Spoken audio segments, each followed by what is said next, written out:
Hi. Hey, Mrs. McJagger, how are you? I think notifications didn't go out. Probably not.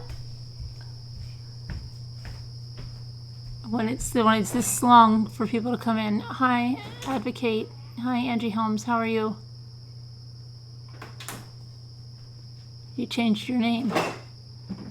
Hi, Sonia. Hey, Sakura. Hi, my full heart and hands. Hi. My full hands and heart. I always say your name wrong. Hi, Margie. Hi, Amanda. You are new, are you? How'd you find out about us? We didn't have any notifications go out. Hi, Evie. Hi, baby Vlad. Leaving Angie in for a bit so you know me. Oh, okay. That's good. Hi, Monica. Hang on a minute. Okay, so...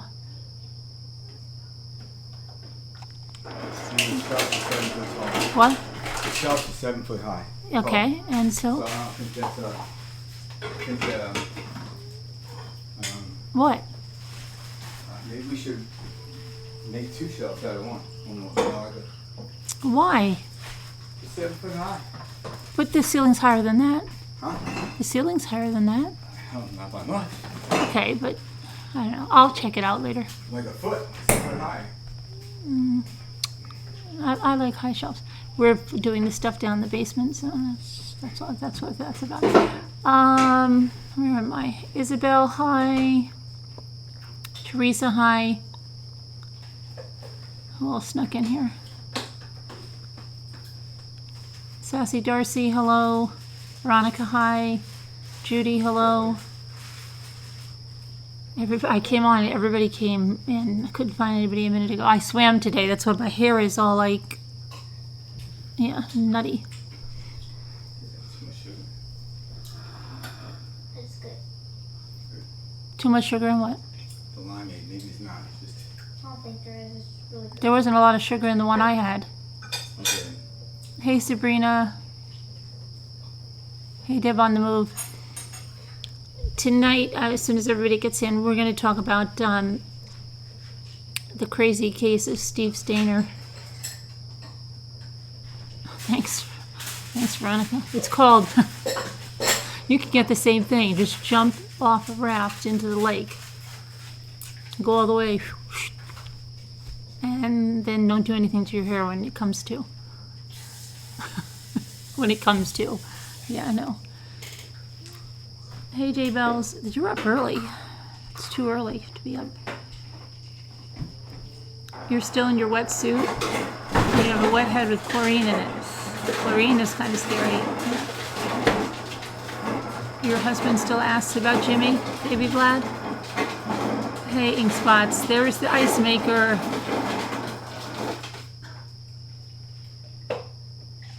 Sorry, ramblers. Mm-hmm. Your hair's too thin, Veronica.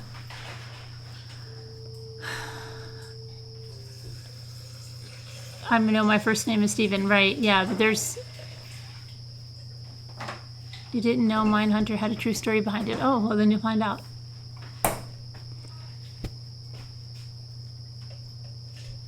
Hi, Muka.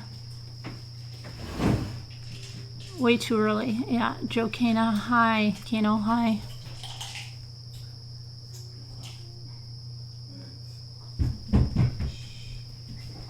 Oh, there's more Hot Wheel cars in there. There's a whole bag of new ones in there to put in that thing. You saw that? No, but they're in there, in the foyer. In the what? They're right in the foyer. Yeah, in the basket, right? No, they're in a bag. Oh. You didn't see them? I know the one I put in there in the basket. No. Just go in there. They're in a red bag. Yeah, I see that. You see those? Those should go in the green basket. I'm sorry, we're trying to organize here. Did I read about Timothy Jones' new trial? No, LHH, I did not. I haven't been really around much. I've been new trial. What do you mean new trial? You mean his appeal?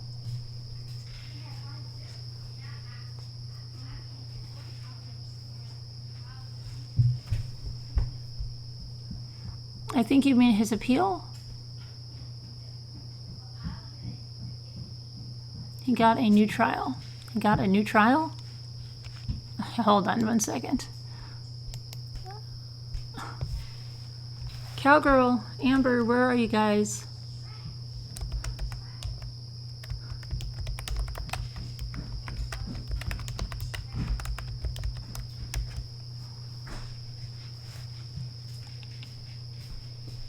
Look. I'm not seeing that, guys.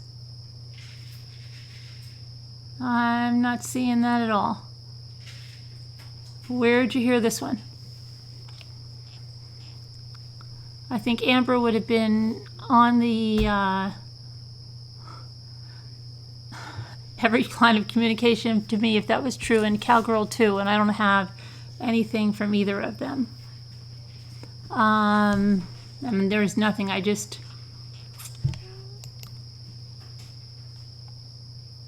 Where is this coming? I don't have anything.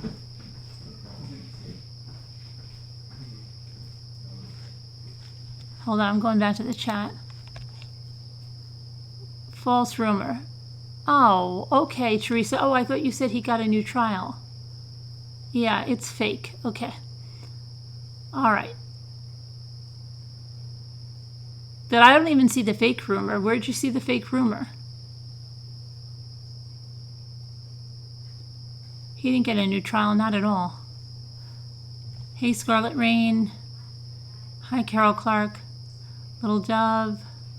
Helen. What else did I miss when I had to go? See my tutu. See Glass and Shells. Time for a change. Oh, really? Time for a change? That sucks. Hi, Linda. Hi, Jenny D.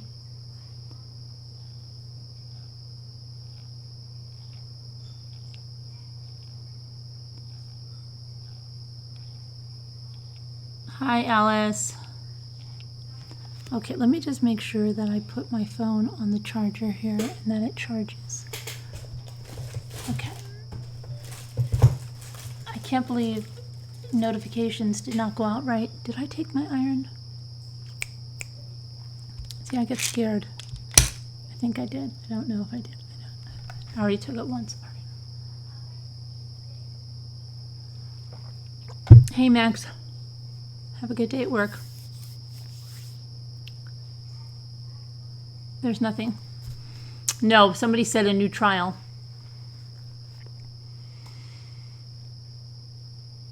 Hey, Sarah. Hi, MH. Okay, so I got did you? Because it was weird. We were here for, I don't know, a while. And then everybody started piling in, and I don't know if I'm going to refresh. Hi, Sage Tree. Hi, Sabrina. Let's see. Oh, there we go. My thing wasn't refreshing. Carolyn, the little boy in my photo, my husband, was briefly classmates with Steven after he came back. Really? Wow. You got a notification, but I just checked email. Okay. Too bad his children can't appeal their murder, right? See my tutu.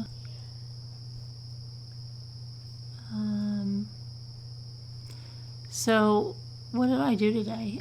Oh, I did go swimming today while we're waiting for everybody. I did go swimming. Had to bring my car in because my van, because it had to get a strut replaced, which is fun. And not. Let's see what kind of noise comes back this time. And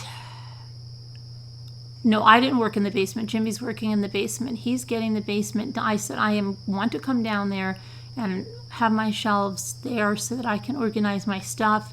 So he's doing an organization and taking stuff out of the basement. You just, if I could tell you how we had to move back into this house, your heads would explode. And because of that, and it was the total contractor's fault, we never could get organized. And then it was one thing after another, and our house still isn't finished. Upstairs still isn't finished. The flooring still has to be finished. It's there. It's all there to be put in. But you hate doing car stuff? Smelling a tire? Well, it's not. It's this guy's close to us. He has he does all of our stuff. But unbeknownst to me, Jimmy went in there and told him, Carolyn needs that strut. And so he ordered everything. And then while I'm swimming, Jimmy says, we have to drive your car down there and go home in mine because there they want to work on your car first thing in the morning. And supposedly my car will be done tomorrow. So, so we did that. But I did not want to go. And I have a moth in here. And I look tiny? What do you mean by tiny? I don't know what tiny means. Like tiny in your screen, like little tiny, like teeny tiny. I don't look tiny in my screen. Just got here and oh my gosh. Oh, I swept the lake. That's what I did. I spent extra time sweeping the lake tonight. After my swim, I'm like, get me the push broom. And they're like, no. And then they went home. And then Jimmy said, well, how long are you going to be? Because we have to go to drop your car off. And I'm like, 5-10 minutes. And I was so into this push broom that I didn't even notice my neighbors from down the way coming up, and they were so quiet. They were sneaking up on me with their little, there was a little trolling motor. Couldn't even hear it. And I hear Jimmy go, hey, how you guys doing? And I'm like, oh my gosh, right? There I am sweeping the lake. That must look like a lunatic. I'm sure I look like a lunatic. But I did a really good job, and I can't wait to go back tomorrow because I really haven't had a good time to sweeping the lake again. Yeah, it's good. It's good arm exercise and stuff. And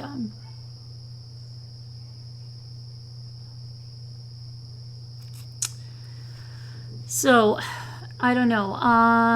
What was I gonna say? That is what, that they snuck up on me? They were with their dog. They weren't really trying to sneak up on me. Maybe a little bit. We do have a neighbor, and my sister notices it too, that purposely tries to sneak up. She even has a sneaky car. She has a Prius. Prius is a very sneaky car because you can hardly hear it. They could be right on the back of your heels, and then you like turn around, the car's right there. She does the same thing in the kayak. She like sneaks through to see if you're saying anything, and then, oh, hey, how you doing?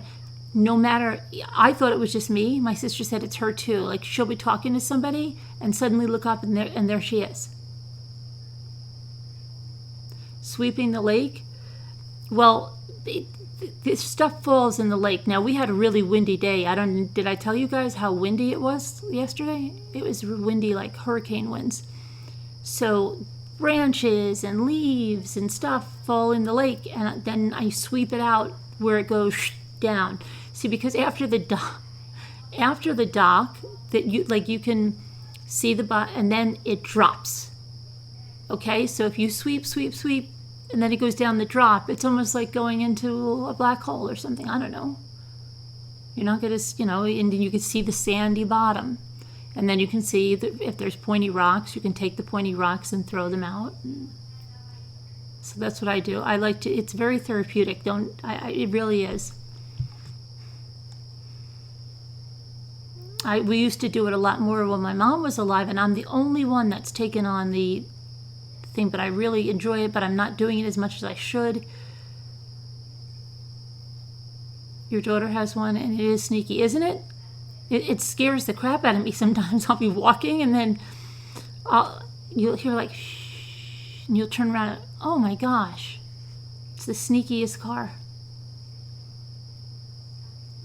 I would love, if I can figure out a way, and I think I can, Leaping Lizard, listen to this one. What do you think? You know the broom, Leaping Lizard, that goes on the power washer? I don't think I'll get electrocuted because if it's a GFI, right? If I take that attachment and put it down and sweep the lake with it underwater, do you think I'll get electrocuted? Yes or no? Probably no, right? As long as it's a GFI. Ask Jimmy.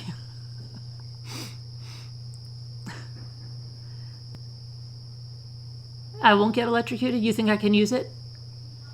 I might have developed a new product for them, right?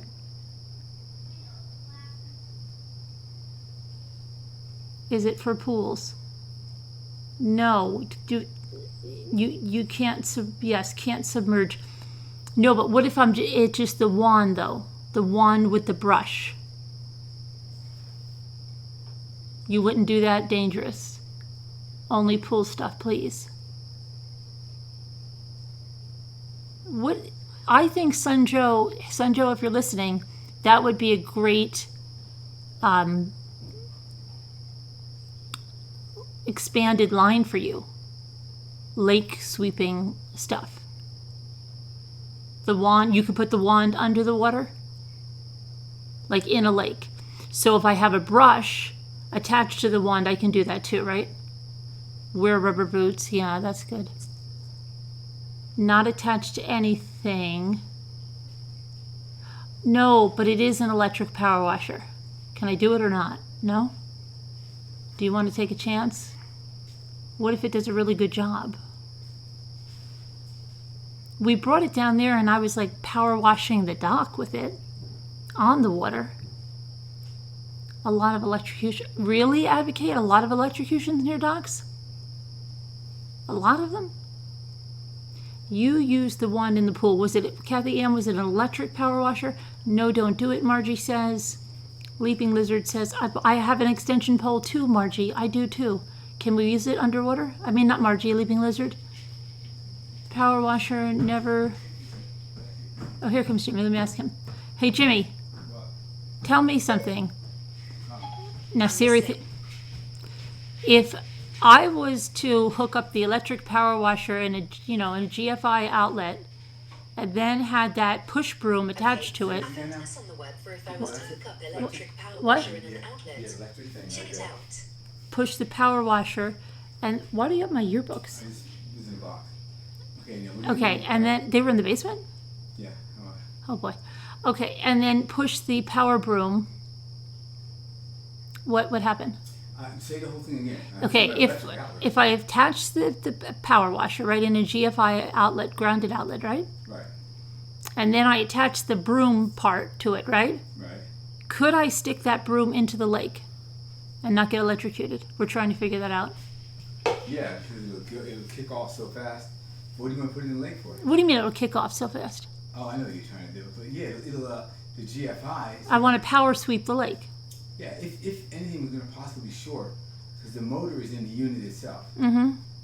And I'm not worried about it shorting. I'm worried about it getting electrocuted. That's what shorting is. Oh, that's what shorting is? Yeah. On you, that's what I mean.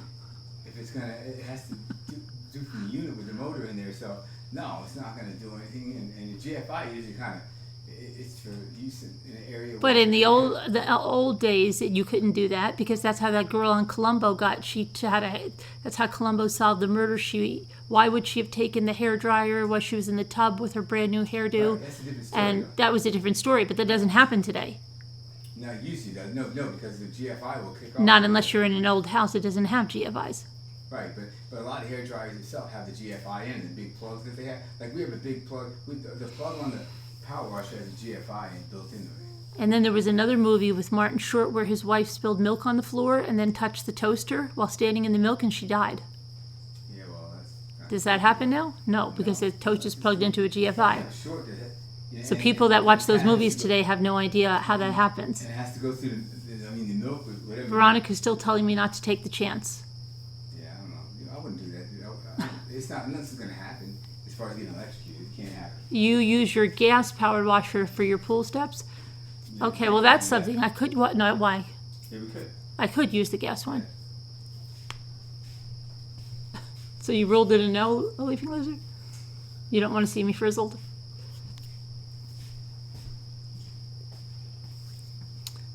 Yeah, Jimmy found my yearbooks. I know he's bringing them somewhere. I have no idea. GFI alone isn't enough safety. Okay. Don't do it. I just texted a friend who owns a pool cleaning service and he said, no, no, no. Oh, really, Terry? He said, no, no, no. Wow, okay. I did have it on the dock, and we'll tell you this because I was power washing the boats. Yeah, if you drop the whole thing in If I dropped what whole thing? The wand? the unit.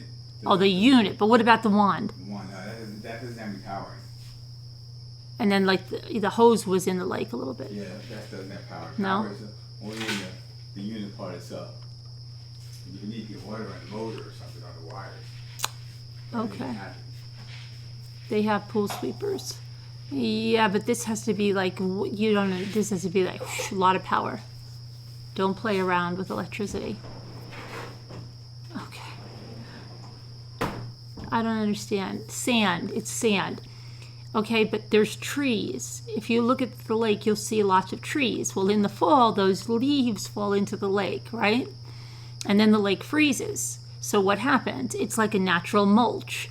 So when you open the lake, well, you don't really open the lake, right? God opens the lake by melting the ice. And my cousin, I swear to you, my cousin is a liar. My cousin is a liar, okay? Because his dock is like 3 down from ours, okay? And even Luke has begun to ask him, Bruce, are you sweeping the lake? And he goes, oh, I used to sweep the lake, but I don't sweep the lake anymore. I said, Bruce, who are you kidding? And I look above, what happens to all the leaves that fall in the lake? And he goes like this, and there's something about my cousin. Have you ever seen these people? And he's not watching because he doesn't probably even know what YouTube is. But these kind of people, like, they're weird, okay? They can't tell you the truth about something. It's like they don't want you to know, or they want you to think they have like a magic power or something. So he's trying to tell me that he doesn't sweep the lake. And I know darn well he had to have swept the lake, or either that or he's got a fairy godmother that's there sweeping the lake, because there's no way that there are no leaves there. So he's like telling me it was foot traffic or something. The guy is by himself. His daughter came up sometimes. The most foot traffic he had is me and my kids when we're there, okay? That's the foot traffic. Who's he fooling? I don't know. I don't know if my 94-year-old aunt is getting in and doing it, that he doesn't know about it. But even when I said, Bruce, all the leaves fall in. Oh, no. And then I got this weird thing that, like, he thinks, like, I can't let Carolyn know I sweep the lake. So next season, I'm bound and determined. As soon as that lake thaws, I am going to go running down to his dock, and I'm going to look into the lake right there. You have a brother like that? And if I see leaves on the ground, which I'm sure I'm going on the floor of the lake, I know that he's lying to me. And then I'm going to watch. Yeah, I'm going to watch. Because I think he's a sneaky guy. I've always known I've grown up with him, okay? He's kind of sneaky. Like, I imagine maybe he might even go out at night and do it. Okay? And he sweeps it like crazy, and then he just wants me to think that, around him, because my uncle was like, I think my uncle would play jokes like that. He would say, oh, well, around here, and then, 2 houses, we don't get that. We don't get the leaves that fall in the lake. And it's like, it's not true. But my uncle would do stuff like that, probably teasing, but my cousin takes it to another level. So he just wants to act like they don't get it. And it's a lie, and I know it's a lie. But why can't he just admit it, Judy, that he sweeps the lake? Your husband, uncle, sent him. So he does. He just wants me to think it doesn't happen over there, and it's a lie. So I'm going to put it down in my calendar, like when the lake usually thaws. Check Bruce's lakefront. Hey, hi 69. It's not even that they're fake. It's almost like they want you to think there's like magical stuff that like, I don't know, like something's better than you. Like, I can't even describe it. Oh my gosh. And they have the kids. My sister and I talk about this all the time. They have the kids that are born knowing these words. I don't know. Mm-mm. My sister, myself, We have kids that are, what did your mom pay for that? Oh, my mom? Yeah, she got that. I'll tell you where she got that, exactly where she got that. She got that at the XYZ store. She paid this amount of money for it. She actually had a coupon for it for 15% off. And then she argued with the guy a little more. He gave her 20% off. And then she found a little ding in it after that. And so they gave her something else off. I don't know. But yeah, she got them. And then she actually bought another one. She gave that to my older brother. What else did you want to know? My kids are like the home and store news, okay? They're anybody that likes to pick a kid's brain, dream to have. Like, oh, hey, can we take Luke for a ride? And yeah, you'll know everything. Absolutely, sorry. But then everybody else has these kids, like my cousin's kids. Even if you're asking them something that's, she goes to me, hey, did you hear they sold that house over there? I go, did they really? How much did it go for? I don't know. You don't know? No.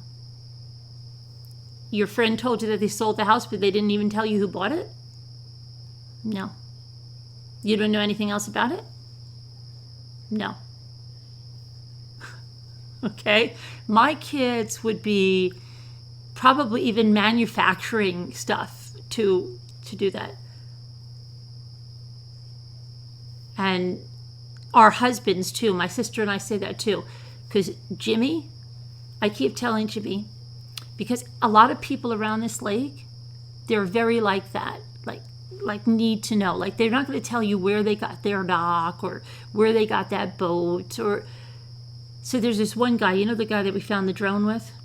Well, he's like that. He could get everything out of Jimmy that you could imagine. And even my aunt knows it. She goes, oh, if he goes over there, she goes, he'll get everything out of Jimmy, and Jimmy will get nothing, not even a tidbit to bring home to you. But he'll know everything. They're born that way. They're born, they're conditioned, and I just have kids, a husband that is just everything. Nothing's off limits. You can't even believe the stuff that Jimmy tells people. Okay, and they love it, because those same people that are so, I don't know, they love picking somebody's like that's brain. They love it.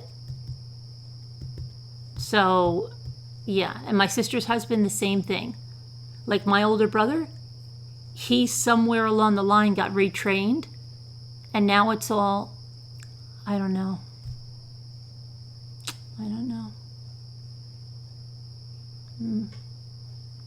How's your son? I don't know. Where'd you get that? Where'd your wife get that? I don't know. What'd something like that probably cost? I don't know. You know, I'd like to get one of those. You think? I don't know. She wouldn't even tell us about balsamic vinegar. Can you even believe that?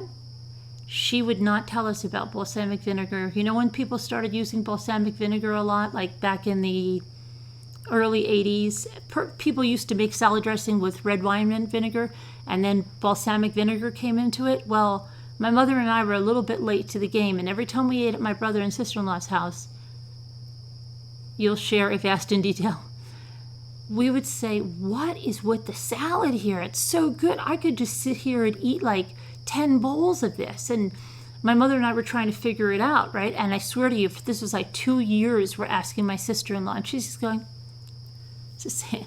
I make it the same way you guys do. I use the same good seasons packet, everything. That's what I don't know why it doesn't taste the same. And so then I'm like, well, I think she got the tomatoes, Mom. It must be these tomatoes she got from the farm stand. Finally, one of my nieces, who's 2 years younger than me, her broke rank because she was a rebel, okay? And I guess she was probably kind of pissed off probably at her mother that day because they had a kind of a contentious relationship. So I think she took pleasure. You know how some daughters take pleasure in just outing the mother or just, right? Well, that was my niece. So my niece is sitting there, and I think she was like probably 5 or 6, 14 at the time. And she goes like this, Grammy, Mom, why don't you just tell her it's the balsamic vinegar? I don't know why you're keeping it such a secret. So that was it. My mother and I flew to the Grand Union, picked up the balsamic vinegar. They're usually insecure. They want to have yeah, right? So we picked up the balsamic vinegar and we're like, that's it. And then we ate, I don't even know how much salad we ate. Do I make the Italian lobster gravy? No, I don't. We use butter for lobster, but your husband would tell everyone everything. Yeah, it's so weird I'm saying this. I was thinking about my uncle who always told me things but did the opposite. Told me he can never retire. 2 weeks later he retired. My mother-in-law is like that. She will never share any info that you ask.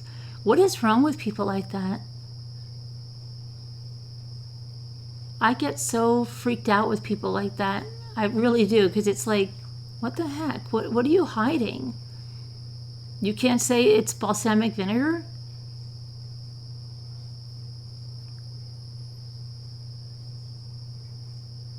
And don't, okay, so what is the name? Oh, you can use any brand of balsamic vinegar. I don't use a certain brand. I use any brand.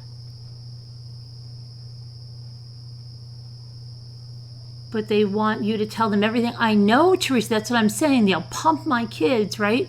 But their kids are all, I don't know. Your whole family is oversharers? I think Italians, as a rule, a lot of them are, but then your dad's side of the family is that way?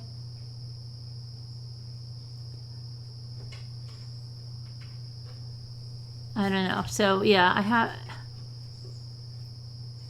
I've used the one at Sam's Club. I think it's Italian. But you think sometimes it might be because you don't know what might have been said to you in confidence. I will share. Yeah, but I'm not even talking about stuff like that, Jessica, like stuff that's said to you in confidence. I'm talking about like stuff like that, like your everyday, like, hey, this is really, did you do something different with this dressing? You know, this tastes really good. No, I didn't. And you know that you did. And you know that you did. Because I'm asking you specifically, like this, you made it with the Good Seasons packet? Yep. And you just used the oil and the red wine vinegar? Mm-hmm. Yeah. But you knew you used balsamic? You see what I mean?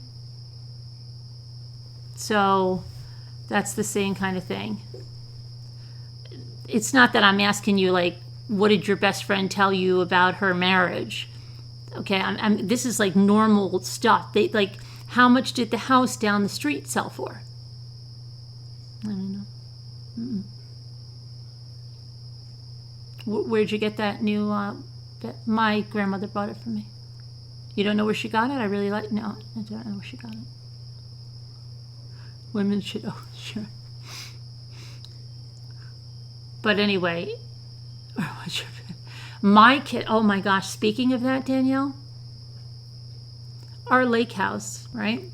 Because we don't want to be bothered with keys and everything. We have a combination lock, right? Do you know how many times I have to scream so loud on the side of the house because let's say Luke is opening the door and he'll be like, and this is not the real combination that I'm going to say, Mom, is the combination still 2586? And as soon as I hear the 2 coming out of his mouth, I start screaming, right? Like, Luke, don't say that out loud. Oh my gosh. And then they do the same thing because like we have one basement that's like a boathouse. So the doors open like this. So we put the boats in. And there's a combination in there. Almost every time. Ethan finally got it. Because he was like, I wasn't going to say it. But so many times they will scream down. It's 468. That's the combination, Mom, right? 468. There's something wrong with the kids. And I keep telling them, I'm like, do you know how the lake carries the information? And do you realize that you're just giving out like the code to get into the house, into the basement? All the neighbors are laughing, right? And they will never do that. Like their kids are 2 years old, could be, and they know not to do that. Oh my gosh. So I don't know. Some kids. Well, I don't think. Oh, it's crazy. Your mother's side share everything. Seriously, my grandmother showed off her new bras. I show you guys everything. Like I show you everything. Like a lot of people would be like, I really liked your nails, Carolyn. I'd be like, oh, thank you. I just had them done. Except I'm like, oh, I got them at the Dollar Tree. You can get them too at the Dollar Tree. Who cares? If they look good, they look good. Who cares? Why do I want you to think that I paid a fortune for my nails? Who cares?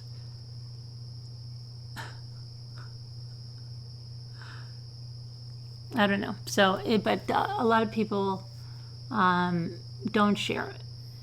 So my cousin is like that, okay? So I keep asking Jimmy all the time, like, what did you tell Bruce and what did he tell you? Well, he did the same thing with the neighbor. So my sister's husband, the same thing. It's just anything is that they'll tell you more than you even wanted to know. And other people, you feel like they're on guard. If their husbands are on guard, they've been so coerced not to say what they paid for anything, where they got anything. You like that, Sassy Darcy? So yeah, I don't know. There's just I don't know. I guess, but I think some people are either born like that or they're not. Jimmy was definitely not born like that. Okay, so let's go on. Hi, Teacup. Let's go to the story. Now that we've went on that, okay. I didn't expect to get that far into that. You hear the story of the abducted girl who called the police and he didn't help her and he found her dead? Another country? No, I didn't hear that. Just, there's a recent story?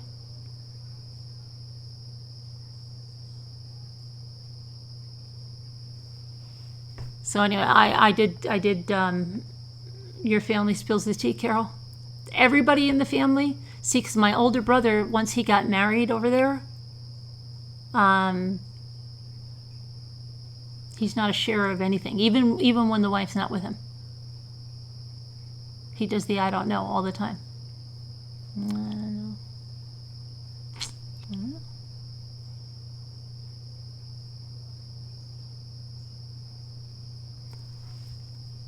New Canaan woman still missing. Everybody. Yeah.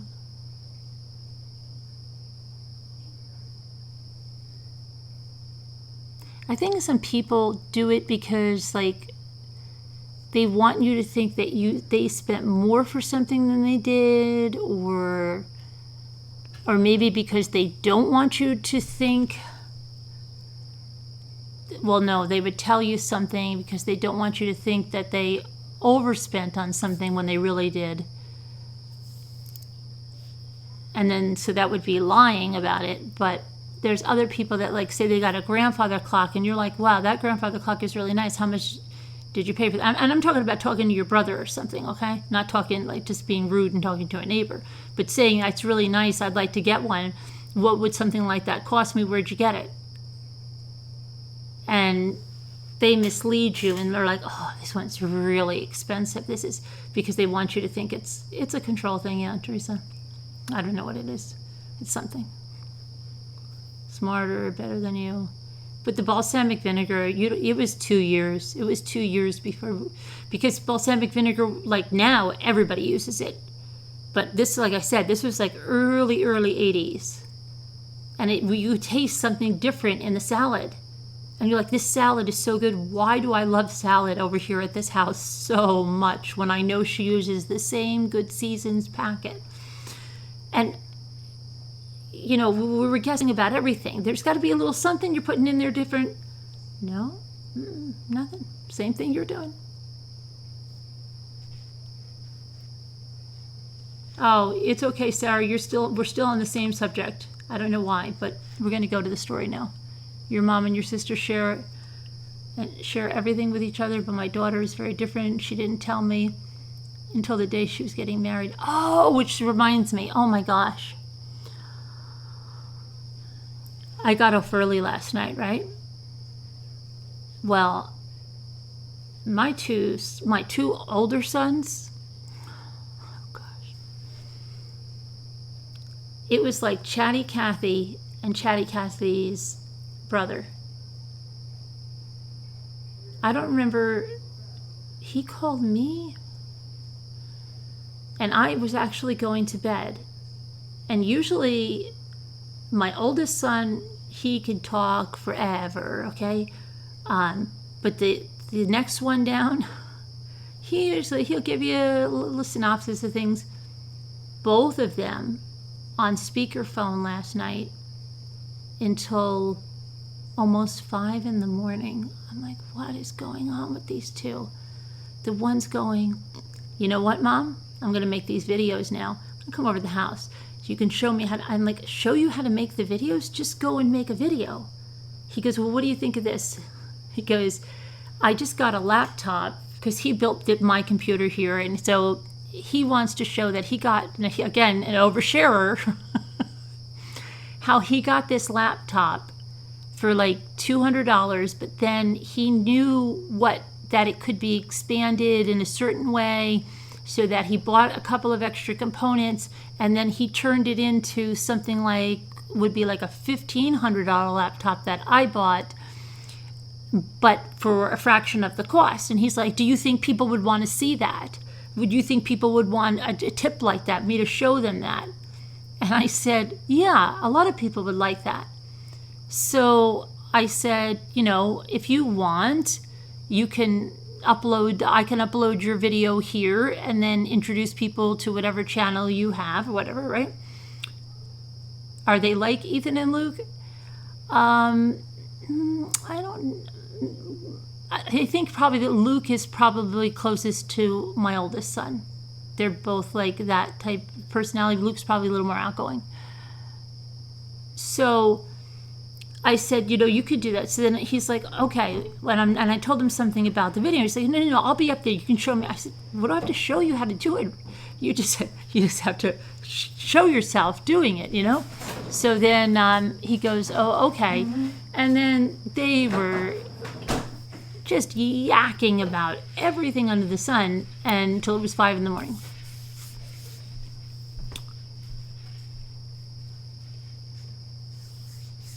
Life is better when someone...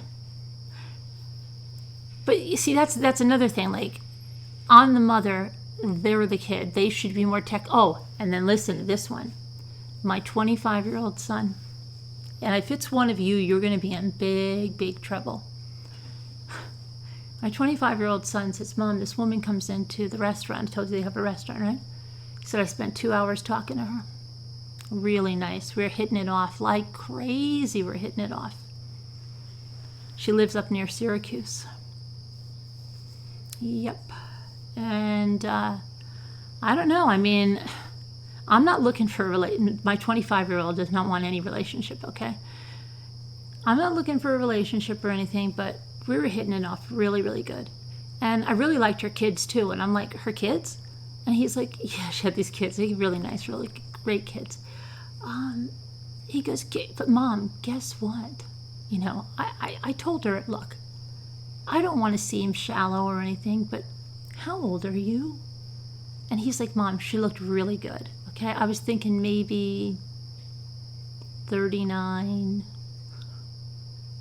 Guess how old she was? Guess how old she was?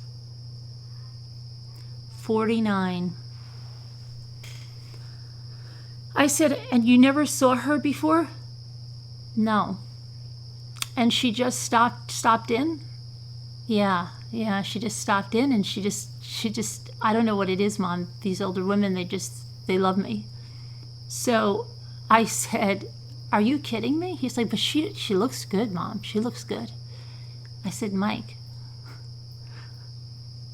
that's a little creepy. He goes, yeah, it is a little creepy because she's your age. But I mean, I don't know. I'm not looking to marry the lady.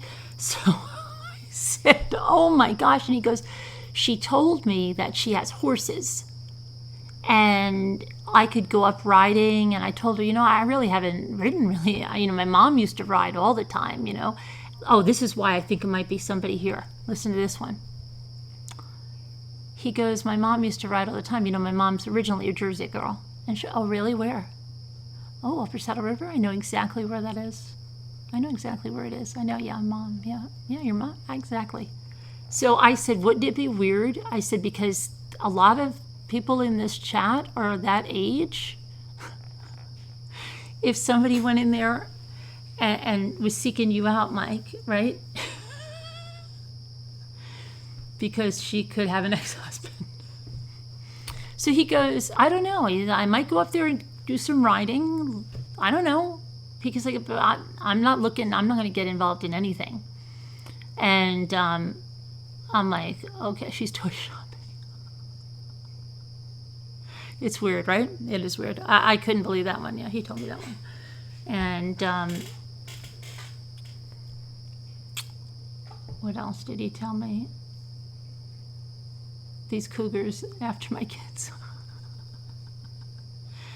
But the other one too, the oldest one, older women attract to him like crazy. Did I tell you that one time, who were my Scranton people? One time he's like, Mom, I don't know what I'm going to do. I said, what's going on? He said, some lady, he went like on a dating site, but he didn't even date anybody on there. He just had a profile on there. Well, this lady up in Scranton got his profile. Okay? And she told him that he was never met him. He was the love of her life. And he had to meet her at this shopping mall's parking lot. She has to meet him tonight. And I said, how old is she? 45. I said, you're not doing that. I couldn't handle that. I could not handle it. You're 51, your daughter's 25. So I'm just like, no, I'm not doing that. I will not do that. There's no way I'm doing that. Sorry. They're married now. You had a cougar? Hunt and the oldest boy, they're married now and couldn't be happier to have her as a daughter-in-law. Yeah, but I'd like, I don't know, I think they'd want to have children. I'd like to have some grandchildren.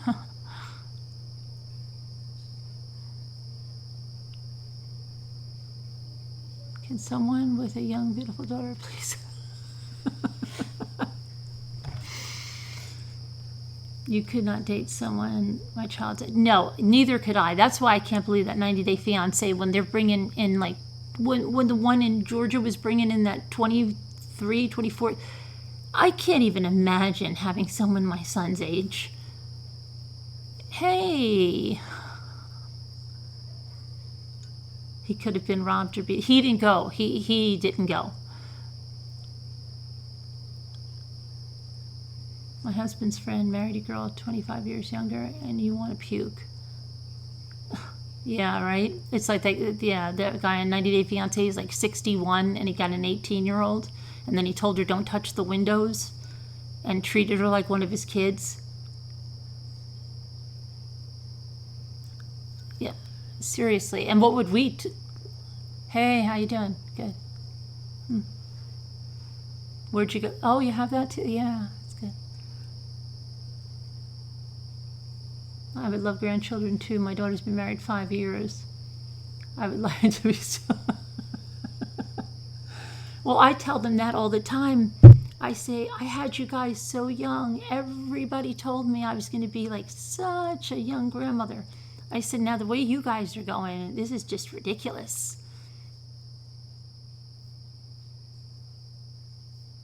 But the youngest one just told me, he's like, I don't want to be in any relationship. None at all. None at all. I'm not looking for any of that now. And that's okay, because he's young.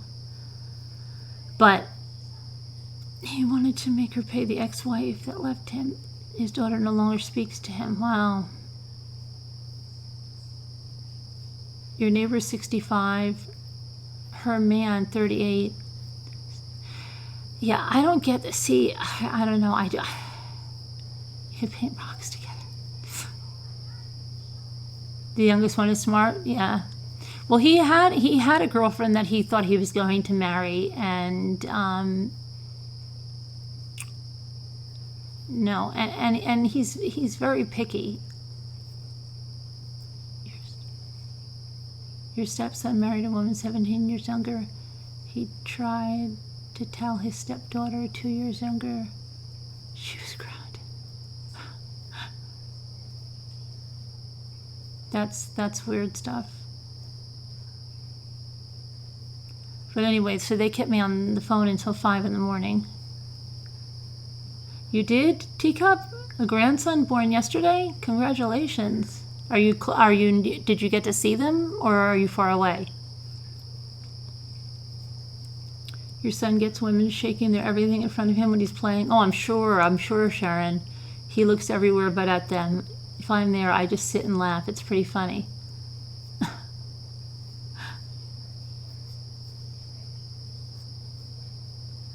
I don't know. But anyway, whenever I need more grant. Oh, you need more too, Peggy Sue? And then I got to be careful what I say, because I have to be careful what I say. I do have to be careful what I say. Because some of my daughter's friends watch. My daughter doesn't watch me, but some of her friends do, and some of her, maybe more than friends do. But my son was like, where the heck is a picture of this guy? Okay? He's like, because... What did he say to me? He better not be... something like, I gotta see a picture of this guy because I don't know what is wrong with her if he looks goofy or something. I don't know what he said. So then I had to show a picture, and the first picture he said, second picture he said, okay, the guy's, well, we'll see, he's still in the picture. No, because they live far from me. Maybe on Labor Day weekend. I don't know. Maybe. Someone that my daughter might be seeing. She waits a long time. Like, maybe we might scare them away. I don't know. I don't think we're scary. But she tells him about the YouTube channel. And she doesn't watch. She doesn't even know what the heck I talk about on here. No, they have not seen him either. No one. She keeps him squirreled away.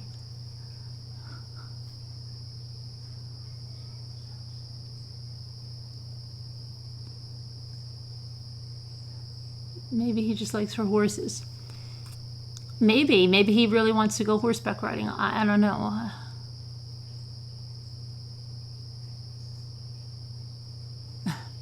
I think she's always scared. Like, I don't know. Hidden like the...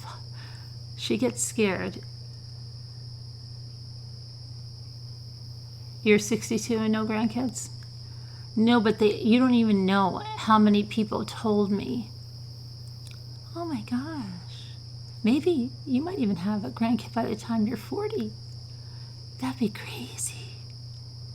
Well, with 3 that close, and that you definitely.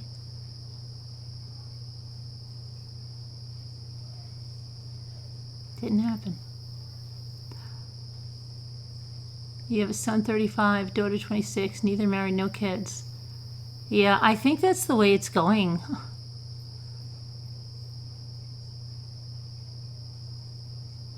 Your grandmother was 39. Yeah, people used to tell me that too. Thanks, Tico. I would be. I'm not like one of those crazy mother-in-laws. Either Sharon, I don't know what the heck. People aren't having kids as much. Everyone's broke. Yeah, especially the minimalists. And do you know how expensive it is to have a kid? You're doing your nails? Okay. Your sister and her daughter had her daughter 18 and a half, and her daughter didn't have her son until she was 33. Yeah, right? Crazy, huh? I'm 65 and have a great-grand... I don't know, how do you have a great-grandchild? Sorry? Wait a minute. I can't even figure that out.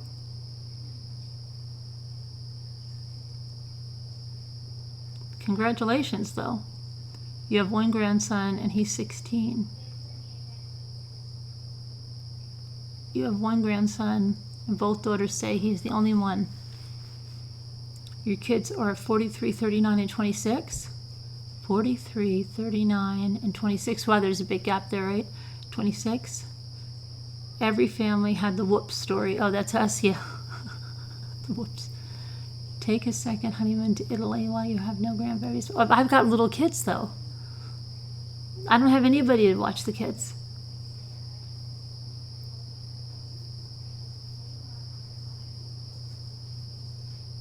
Hey, Anna. You have two daughters, 39 and 36.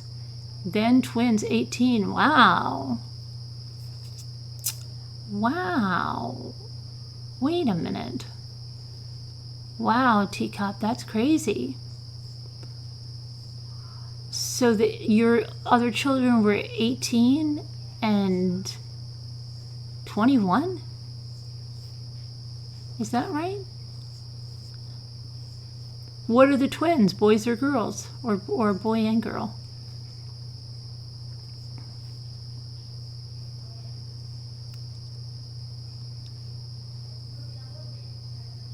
It's in Carolinas. You're 36, your daughter's 20, your son's 18. You're 36, your daughter's 20, your son's 18. What?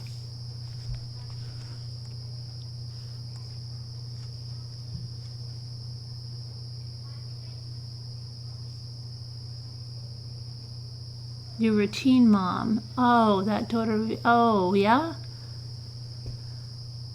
You're 54 and would like to adopt? 40-year-old son. His 20-year-old daughter just had the 40-year-old son. 20-year-old. Okay. Great-grandmother is 52. Oh, my gosh. Who wants another lawyer joke? Go ahead, Tico. Your mother was 40. My father was 50. Really? Okay.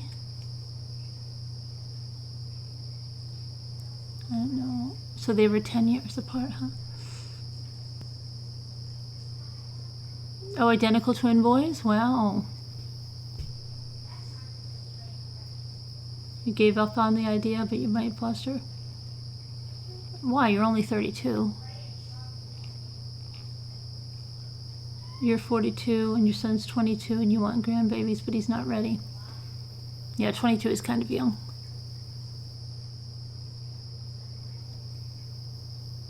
Son and wife don't have any. Me and my mom were preggo at the same time.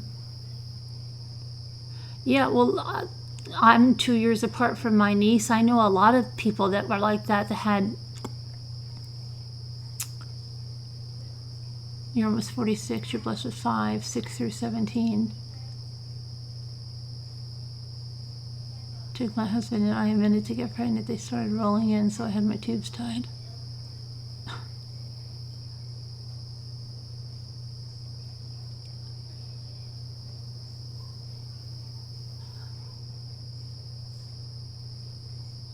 Gary, and you married after high school at 19. You had your only child almost 23. She's 50, and her sons are 24 and 26. My only family. My husband was 60. Oh, sorry to hear that, Judy.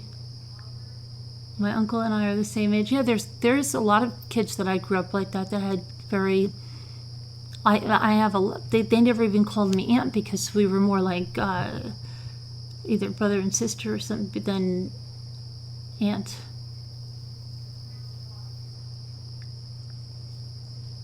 You had one at 32, so that's why you only have one. Oh, I see, yeah.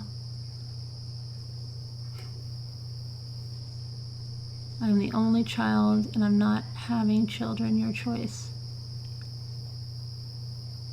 Hi, Hazel. High risk of health risks. But you're only 32, though. That's just...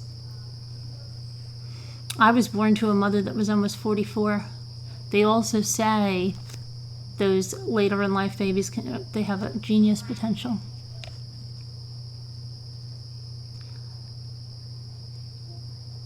"7 a.m. in Spain." You do. I have the door open because Jimmy was cleaning the washing machine with rubbing alcohol.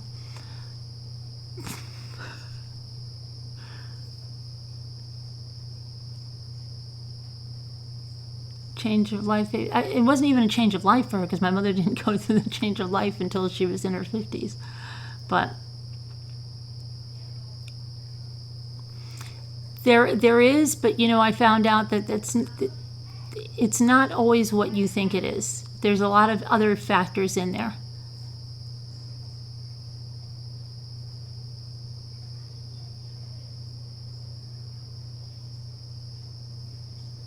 Anyway, let's, You're Loving the Crickets is ASMR. I can entitle it.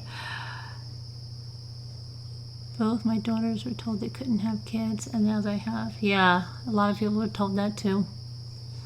Okay, so let's go to the story, and then we can...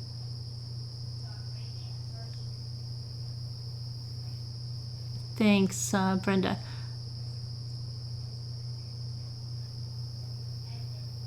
Okay, so let's... Like you and your kids are 26 and 30. That's why the toads are going crazy. Oh, they hear the... Who, your toads? You're 62, have 3 children, 7 grandkids. Okay, so let's go to the story and then we'll go back on the chat. All right, so now, let me get my stuff. Where's my thing? I need my glasses. Okay. Okay, so, oh, these are dirty. Hold on. I'll see. On December 4th, 1972, 7-year-old Stephen Stayner was walking home from school, and a man approached him with religious pamphlets, right? And Stephen told the man, again, I'm doing this from, I'm remembering.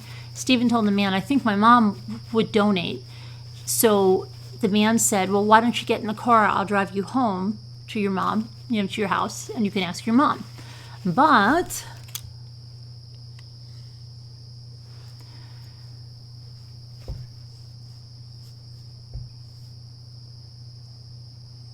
the man, whose name was Kenneth Parnell, responded that he could drive young Stephen home so that they could talk to her.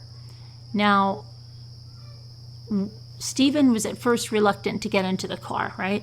But then he got into the car with Parnell. And there was another man in the car, okay? And, hold on, these are the ones I want.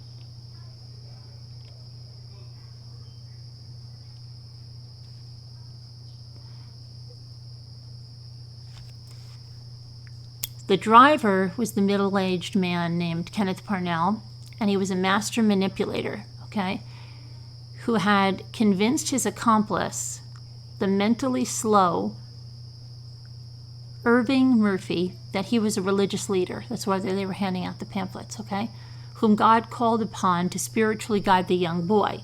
Of course, they didn't take him back to his house. They took him to a remote cabin, and there they brainwashed him into accepting that Parnell was now his legal guardian, that his parents didn't want him anymore, or that his parents gave consent, and for the next 7 years, Stephen lived publicly as Parnell's son and privately as the object of his abuse, which was sexual.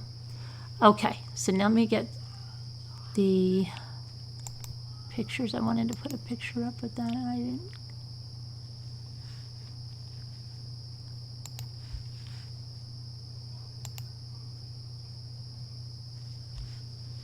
Okay, so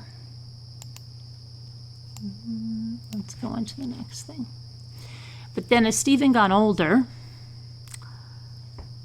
and he aged out of Parnell's preference range, Parnell decided he needed a younger victim.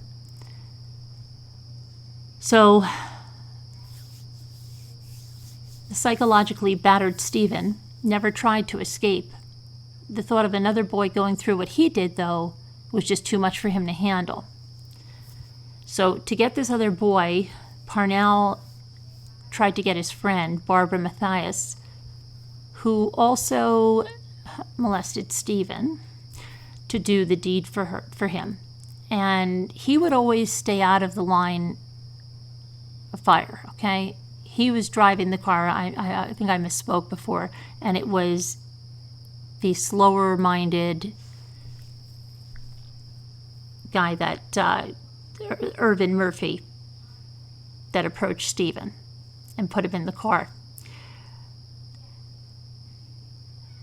Couldn't get the woman to do that. She failed. And Parnell wanted Stephen to attempt the kidnapping. He intentionally sabotaged the efforts. And finally, Parnell bribed one of Stephen's teenage schoolmates, Sean Porman. He bribed him with drugs and cash. This Sean tried to back out, but he was threatened into submission, and soon Stephen had a new little brother, 7-year-old Timothy White. Okay, so let me get his picture here. Okay. Now, Stephen quickly became very emotionally attached to Timmy. He vowed to keep him away from this same abuse that he had endured. So he led a daring escape in the dead of night, miles from civilization, determined to get Timothy home. And he succeeded. The families of... Now, hold on a minute, wait. I jumped ahead on that one. Hang on 1 second.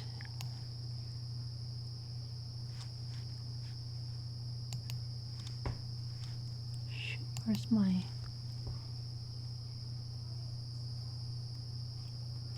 So at first he couldn't find where Timothy lived, and then he went to a police station, I believe it was. Again, I'm going off memory here, which is not good. I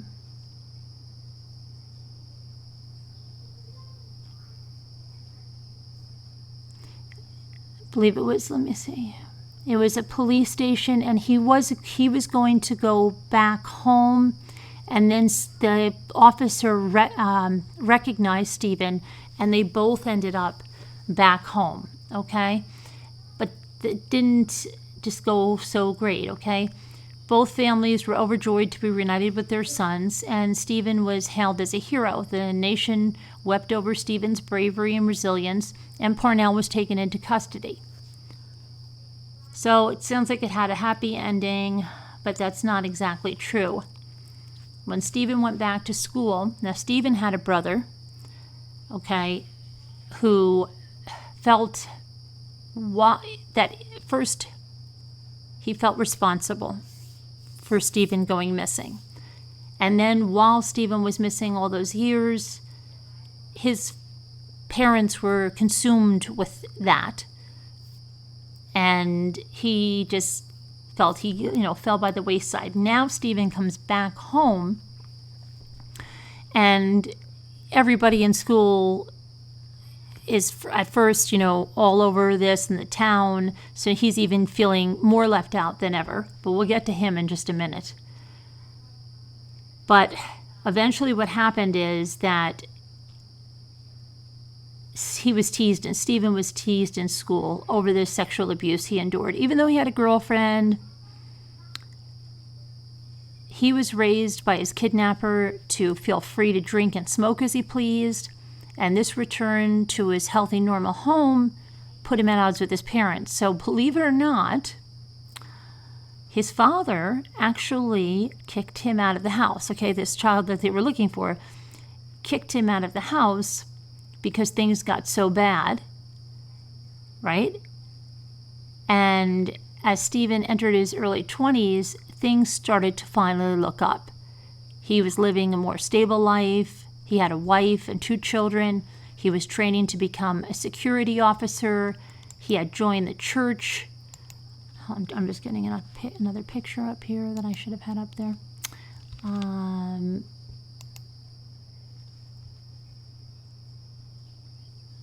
And volunteered his time to help others, that had been through similar traumas. And then one night on his way home from work, he wasn't wearing a helmet, and he was killed in a hit-and-run accident on his motorcycle. He was only 24 years old.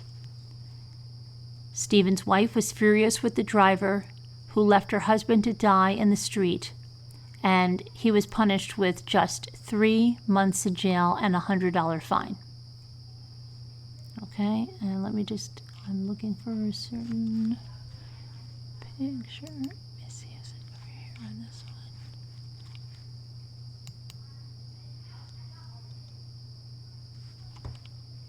Hang on.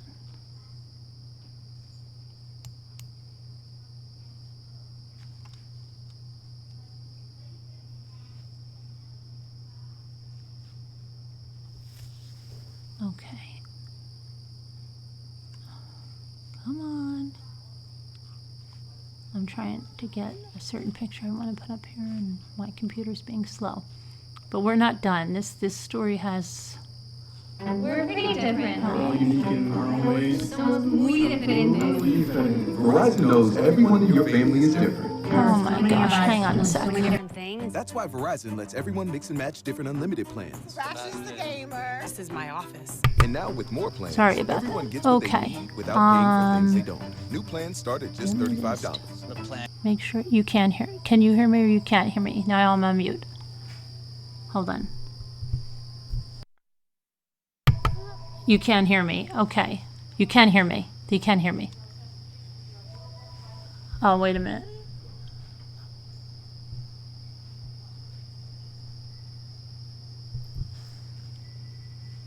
And it's so Okay, reasonable. so you can hear. Okay. Did you get that on camera? The network more people rely on gives you more. Hold on a second. Who's that?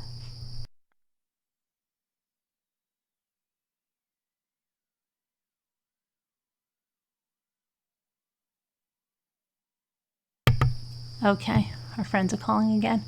All right, anyway, where am I? My computer is being bad. Hang on one second. What the heck is going on with my computer? I might have to restart my Google Chrome.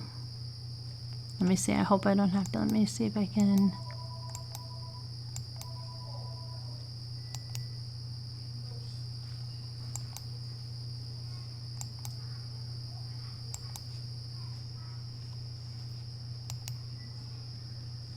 Okay, I'm trying just to get out of that. Okay.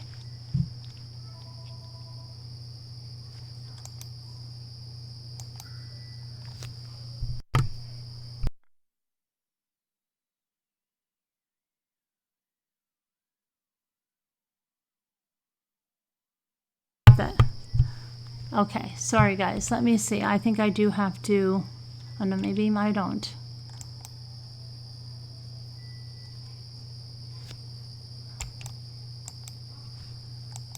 Technical glitch here. Sorry, my pictures are not wanting to load here.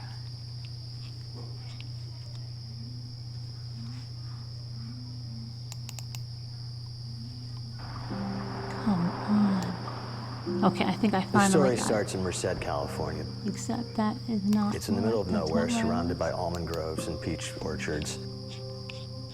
It's a small farming town in the And I Central had Valley everything up. of California, which is in the That I huge need. Okay, shadow maybe I of found it now. Yosemite. No? Merced, they call think the I do gateway now. to Hang on. Yosemite. I started singing bye bye Miss American Pie. We're talking 1972. American Pie was on the radio. Singing this'll be the day that I die. It was the year of Just Watergate. talk amongst yourself about. It was the year that Pong was introduced. The Brady Bunch. The Stayners lived on Betty Street. It was a middle-class kind of a neighborhood. The parents were Delbert and Kay, and Carrie was the oldest of 5 children. He had a younger brother, Stephen, and 3 sisters. Let's see if it's going to work now. Del worked as a mechanic in a peach cannery. His mother, Kay, was always described as distant, somewhat aloof, a woman who raised her children with sort of the picture I had that I wanted. Almost a coldness. Kerry was a nice guy. He was kind of a quiet guy. And I days had would be it here. just I know, like get the on minute bikes in the I'll morning close and out, go to the park, it'll be hang there. out with friends or I'll skateboard. look one more time. He loved his brother, hung out with him, played with him, looked out for him. Stephen had walked almost all the way home. That's when it happened. A man in a car offered him a ride. So at the same time that the Stayner boys are growing up in Merced, about 2 hours away in Yosemite, there's a little stooped, pasty, nebbishy guy named Ken Parnell. Kenneth Parnell was working at the Yosemite Lodge, doing the books for them. He was convicted previously of molesting a child. Okay, that was Stephen and his wife and his 2 kids before he was killed by the hit and run A lot of people run to Yosemite driver. to get away from things. Okay, and then let's go to what happened to his brother. Just abduct a young boy. He was able to recruit a coworker of his, a slow-witted fella named Irvin Murphy. And finally, on December 4th, it was a sleety, when I wintry say his day, brother, he and Irvin Murphy got into Ken's big white Buick. his real brother, not Timothy. Stephen, We'll get to Timothy in a minute too. Do you remember when you were walking home from school? And they saw this little boy, 7-year-old Stephen Stayner. Stephen had left school, headed straight south from here, 4 blocks. Jimmy? And when he was It's a on little Yosemite loud. Parkway, which leads So to when Yosemite Stephen National escaped Park, from Parnell, he was returned approached home. by That was in Irvin 1980. Murphy. Okay, he received Murphy massive had media some attention. religious There was a tracts true with crime him, book and a which TV he'd movie, been both titled "I using Know to My First Name is approach Stephen," that other were made kids. about his He ordeal. asked Stephen if died he in the thought that his motorcycle mother accident in would be willing to 1989. make a charitable The following donation to year, the church. At that point, Carrie Parnell Stayner, that's his drove older up brother, Stephen's in older this brother, old white Buick. with who Carrie was Murphy living opened with the at the rear time, door. was murdered. 1990, he was in. murdered. And Instead of taking a Carrie right attempted so he suicide could in go to his 1991. home, they continued directly In 1997, eastbound. he was arrested for possession of They're driving out marijuana of Merced, and going up Highway methamphetamine, 140. although those charges were eventually dropped. Kenneth Parnell stops the car But and he goes in to a 1997, payphone. He comes hold on, I gotta back put up and a different tells picture. Stephen, your parents, I just spoke to them. They no longer want you. And Parnell then told him that you're going to be my son. He was a 7-year-old, thoroughly confused kid. I think that he is probably used to an authoritative approach by his parents. So when Parnell told him that parents had said that he was going to go with him, I think he probably believed it. He was hired by Stephen's abduction Cedar was Lodge. sudden, wrenching, brutal. And yet he's going to be hiding in plain sight for years. the moment that Stephen Stayner is abducted is the moment that this story of 2 brothers really begins, and was absolutely pivotal in terms of the monster coming to life. Only Tylenol Rapid Release Gels have laser-drilled holes. They release medicine fast. Sorry about this, guys. I had this fast already pain in my... I don't know what the heck is going on with... Okay, now I hopefully should have it. Yes. December 4th, 1972, Stephen Stayner was abducted on Highway 140 in the city of Merced by individuals driving an older model white Buick. And they're driving east towards Yosemite. Parnell lived most of his life in Yosemite at the lodge. He kept Stephen in his room for about a week after that. He kept given him this cough syrup. In to Yosemite, sedate the him. Cedar Lodge? I think that Parnell felt that the more confused and sedated that he could keep Stephen Okay, in for the first here's several a weeks, better chance he stood this is to a newer picture, erase but his connection back to I can't his find my own picture family. that I had, so anyway, it's the same place. When He was Stephen hired didn't make it there home at the from Cedar school, Lodge his parents in Yosemite. immediately were alerted. And, well, And so they really mounted a large effort to search, and they searched, and there was just nothing there. they never, the boys never really got along when he got back, okay? Because Steve got all that attention, he got the books, you know, the movies made about him. Even though he was teased in high school, he still got a lot of attention, and Carrie felt he was put on the back burner during the time he was missing. He felt guilty for Hurt the family dynamic, and it crushed when his brother was Stayner. taken, he felt responsible, but he just felt becomes a broken man, really. Kay What video? becomes even more distant, more aloof. She's sort of raising her children almost robotically. Are you Kay serious? and Delbert became You still do? colder to their other children. Carrie's very Oh my upset. gosh. What I've kind of heard video is stories playing? About him going out and wishing a star that his brother would come home. A movie. Okay, that's good. I have no Maybe he idea had where it's some coming guilt from. Because I believe he was supposed to have been All with right, let his me see brother. where this is coming from. Kind of saw Stephen as Okay, I'm his trying. real Now I son. found the picture I need. And Carrie kind of felt abandoned, neglected.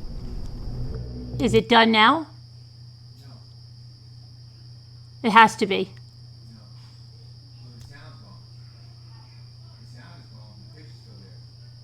But no, the Cedar Lodge picture is the one I want.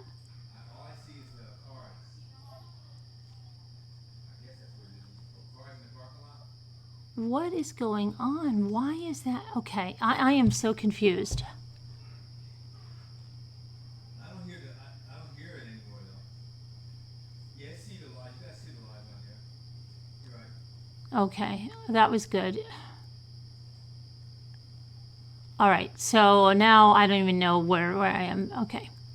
I hate this stuff. I wish I could disable all this stuff from anything that plays when you open a page. But anyway, okay, let's go back. I don't even know anymore what... Hold on, let me go back to the chat. So what's Cedar Lodge? So what's happening? No more audio. So you were here... So you were hearing me and audio about a documentary about the abduction. So that was good. Okay, well... The whole time. Okay, that's good.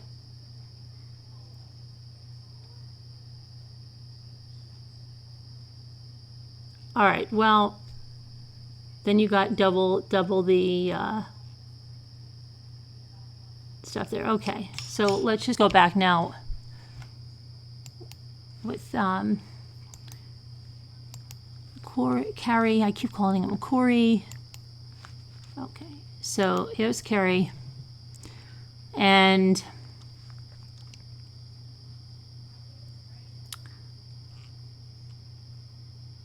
he's a kind of a quiet guy. His friend described him.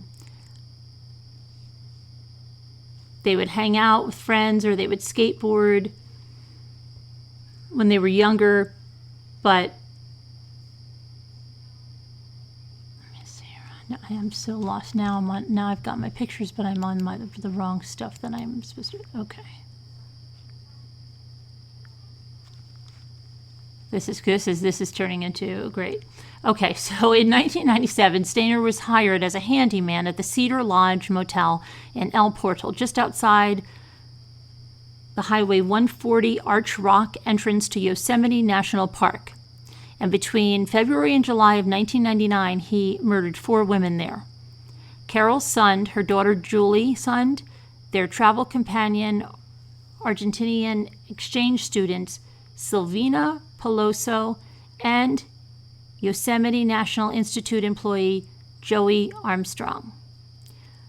The first 2 victims, Carol Sund and Silvina Peloso, were found in the trunk of the charred remains of Carol's Pontiac rental car. Both bodies were burned beyond recognition, but were identified using dental records. A note was sent to the police with a hand-drawn map indicating the location of the 3rd victim, Julie Sund. The top of the note read, "We had fun with this one." Investigators went to the location depicted on the map and found the remains of Julie, whose throat had been cut. Detectives began interviewing employees at the Cedar Lodge Motel, where the first 3 victims had been staying just prior to their deaths. One of the employees was Cary Stayner, but he was not considered a suspect at that point because he had no criminal history and he remained calm during the police interview. When the decapitated body of the 4th victim, Joey Armstrong, was found, eyewitnesses said they saw a blue 1979 International Scout parked outside the cabin where Armstrong was staying. Detectives traced this vehicle to its owner, who turned out to be Cary Stayner. This caused Stayner to become the prime suspect in the case. FBI agents John Bowles and Jeff Rinnick found Stayner staying at Laguna del Sol nudist resort in Wilton, where he was arrested. That must have been a good arrest at the nudist colony. His vehicle yielded evidence linking him to the victim of Joey Armstrong. And during an interrogation, Stayner confessed to all 4 murders, as well as sending the map that helped them find Julie's son's body. Stayner claimed after his arrest that he had fantasized about murdering women since he was 7 years old, long before the abduction of his brother. Okay, and let me just I have to get another pictures. I'm behind on pictures. Hang on.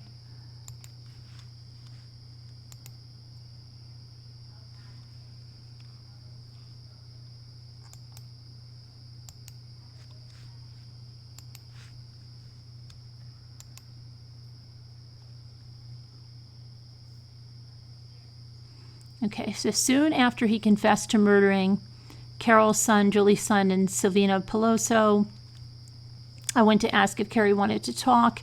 He said, "I want you to get a hold of some producers in Los Angeles. I want a movie of the week about my story." So it sounds like, okay,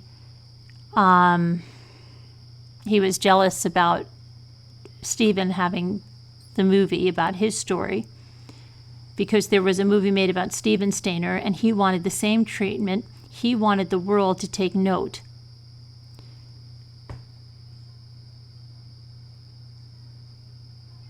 He was sentenced to death in 2002, and he remains on death row.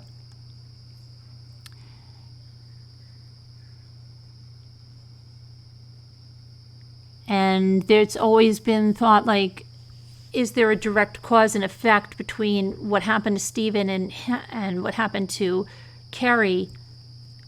If it didn't, would Cary have still been a serial killer or not? I mean, that's up for discussion whether you think so or not. Or do you think that he had it in him? Maybe he wouldn't have acted on it, you know. But that we're not done yet, okay? Because we still have Timothy. Remember Timothy? Okay. Let me just get the... Hang on.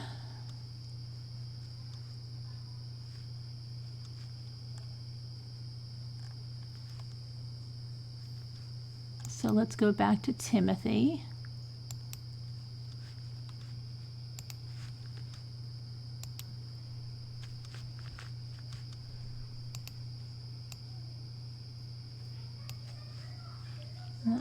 Okay, and back to my...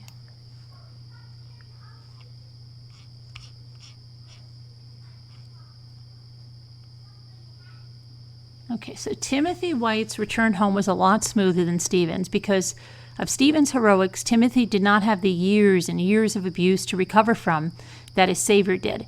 So things went back to normal pretty quickly for the child, who remained close to Stayner, and he was a pallbearer at Stephen Stayner's funeral. Timothy was even able to forgive his kidnapper, a repentant Sean Porman. That was the friend of Stephen. Remember the one, okay, that they had lure him? Who Timothy felt had been manipulated by Parnell. The two publicly made peace with a hug. Timothy became a deputy sheriff. He advocated and spoke out against child sex abuse. He had a wife and 2 kids, and even helped put Parnell in prison permanently when he was arrested again. Timothy White was the very definition of recovery.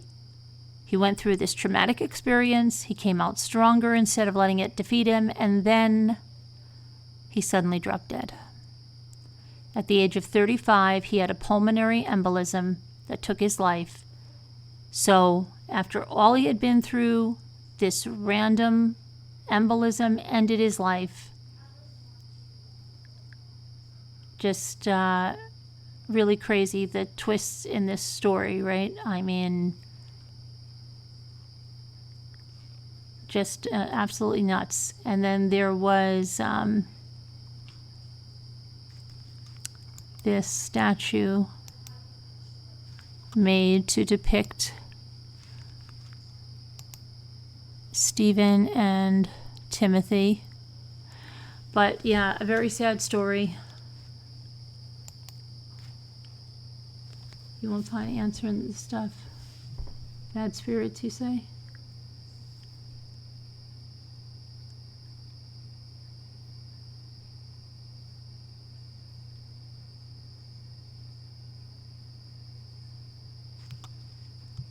So I'm over here. I'm just looking at the chat. Carrie is Stephen Stayner's oldest brother. Older brother, yes. Carrie is the one, yeah. Carrie is the one in the... That's Timothy. That's Carrie.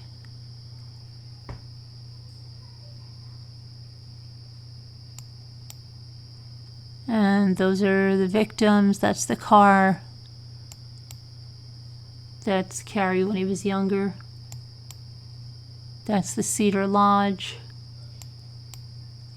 That's Stephen, his wife, and his 2 kids before he was killed when he was hit on a motorcycle without a helmet and hit and run. Okay, sorry that story was so convoluted. I can't even imagine what that sounded like. Somebody should call me the next time.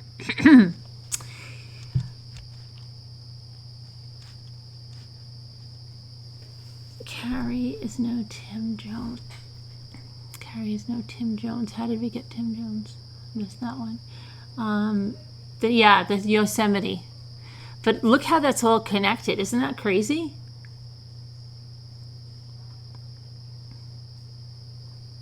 Right, Charlie Duck? Lots of just twists and turns. Yosemite, yep. He's still on death row, yep. Okay, so now Carrie is no Grand Tomato either.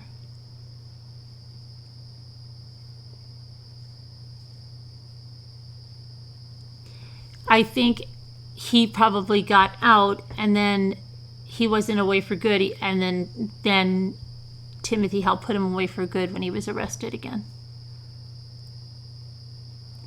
What would happen if Carrie had been kidnapped? Would he have started? I don't know. I mean, we could ponder that stuff for a long time, right? You wanted to look into this more.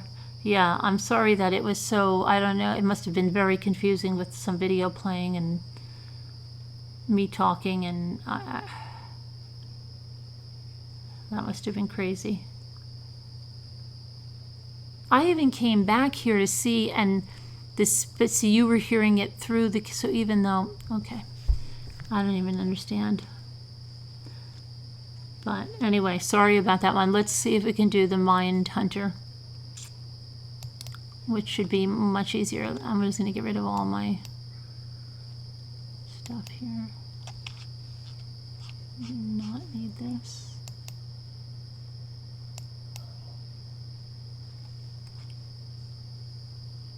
Just if you want to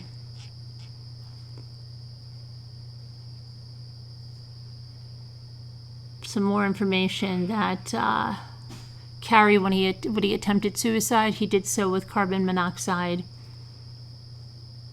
In 1997, he made a stab at the medical marijuana business, but he fails, and his mobile home got repossessed. That was 1997. That's also the year he got the job at the Cedar Lodge, right? And then it was 2 years about when the murders happened. Okay, they all happened in 1999. He also confessed in 99. He pleaded guilty November 30th, 2000 to the murder of Joey Armstrong. When he confessed, he said, "I lost control of myself, lost control of her, and when all this started out, I had no intentions of cutting her head off." Let's see. Carrie was arrested as a witness at that Laguna del Sol, the nudist camp. The arresting officer observed that nearly all the women at the camp were out of shape. What a thing. Stayner requests a good size stack of child pornography as a condition of his confession, which was surprising. He was not even a suspect at that point. And let's see. The judge ruled in July 12th of 2000, 19 years ago, a little more than that, the government could seek the death penalty. In December 2002, Carrie Stayner asked for a new trial on the grounds that none of the jurors were molestation victims. And on the 12th of December 2002, he was sentenced to death in San Quentin. Now, on January 3rd, Kevin Parnell, here's the answer to your question you just asked, was arrested at his Berkeley home after he tried to purchase a young boy. And then in August 2003, the Sund family accepted a $1 million wrongful death settlement from Cedar Lodge.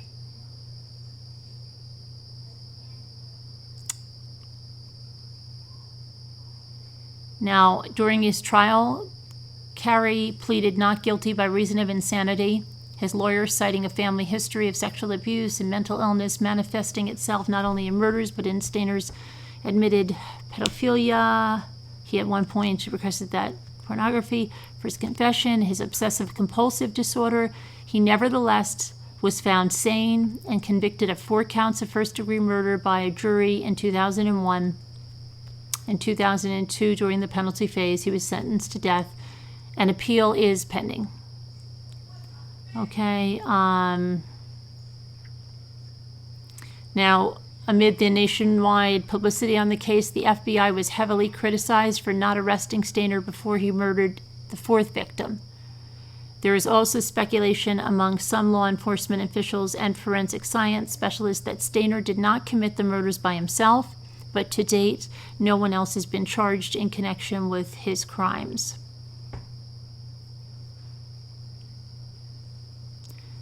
And what happened with the girls and everything, on February 12th, Carol Sund, her daughter, Julie, 15, and 16-year-old exchange student, Sylvina, left their home in Eureka. Who else came from Eureka, California? That was Jodi Arias, but that Eureka, California, and started on a vacation to the foothills of the Sierra Nevada mountains as they melt into Yosemite. And after first flying to San Francisco, where Mrs. Sund rented a red 1999 Pontiac Grand Prix, they paused in Stockton, where Julie took part in a cheerleading contest at the University of the Pacific. And then they headed out for Cedar Lodge in El Portal, which is located on Yosemite's western slope. There, a room for 3 was reserved. They arrived at the inn early on the 14th of February. Mrs. Sund and her husband, Jens, 43, both prominent realtors in the Stockton area, had been entertaining the Peloso girl for several weeks, a foreign exchange student from Argentina, and a friend of Julie's. She was spending 3 months with the family that had already shown her the Bay Area. They took her to Disneyland, but the husband, Jens, couldn't accompany them on the trip because he needed to prepare for an upcoming business trip, so he wasn't there. On February 15th, the 3 ladies hiked and they took in the wonders of the park. According to the FBI, Witnesses later reported seeing the three of them inspecting the giant sequoia trees in nearby Tuolumne Grove. That evening, by reports, the mother and the teens rented a couple of videos from the lodge's service desk to watch in their room, but none of them were ever seen alive again. When the inn staff was questioned, they claimed that when they cleaned the room the next morning on February 16th, that they had detected no evidence of foul play. Checkout had been done in advance, and the keys were left on the room desk. As was customary, Jen's son, the husband, had scheduled to meet them at San Francisco Airport that evening on his way to Arizona, to where the others were to accompany him. When he attended his meeting, the females were to tour the Grand Canyon, but he didn't find his wife or his daughter or the exchange student at the airport. He assumed that nothing happened, but they had just flown on ahead. He said she was not in Phoenix either, but he played a round of golf there the next day, and when she still had not attempted to contact him, he called the police. Evidently, it seemed that the ladies had never returned the rented Pontiac, nor notified an anxious rental agency that they were extending their agreement. Local police, Yosemite security, began to search the area, and they thought, well, maybe they wandered off, one of the paths. Maybe they got lost. Could be a lot of things, right? For 4 weeks, police and everyone are combing this rugged terrain of the Sierra Nevada mountains, and they have helicopters, and they're on foot, and they're on skis, and they can't find anything. They're looking for the missing 1999 Pontiac Grand Prix and the woman who rented it, but when days passed and strangely Carol's wallet showed up on a Modesto, California street, its money and contents intact, the FBI smelled something bigger. At this point, they had not uncovered evidence to allow them to determine conclusively whether this was a tragic accident or a criminal act. But FBI agent Nick Rossi said 2 weeks later the FBI predictions darkened, and after a massive search and rescue team working around the clock in the 30-mile radius, they failed to find anyone. Agent James Maddock, now placed in charge of the investigation, told press that we feel almost certain that the women were victims of a violent crime. Because of the wallet being found on that California street there, the FBI canvassed the logical routes in and out of the spot, interviewing homeowners, business owners, and others who may have seen anything, and the Bureau relocated its headquarters from Yosemite to Modesto at that point, and that was February 28th, 12 days after the woman's disappearance, hinting that it was no longer treating it as an incident, as a missing persons case, but as a murder. More than 1,000 leads produced nothing. And in the last days of February stumbled into March. The public still had hope. In Modesto, a March vigil was held. And it was the Vigil of Hope.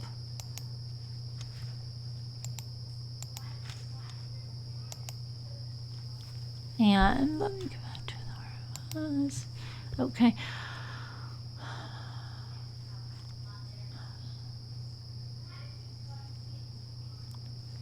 Unofficially, Jen's son offered a $250,000 reward for information that would lead up to the return of the missing woman. After a couple of weeks, he upped the sum to $300,000, but nothing. Mrs. Sun's parents, Francis and Carol Carrington, they appeared on television's Good Morning America to ask for prayers of Americans and their help in locating their daughter and the children.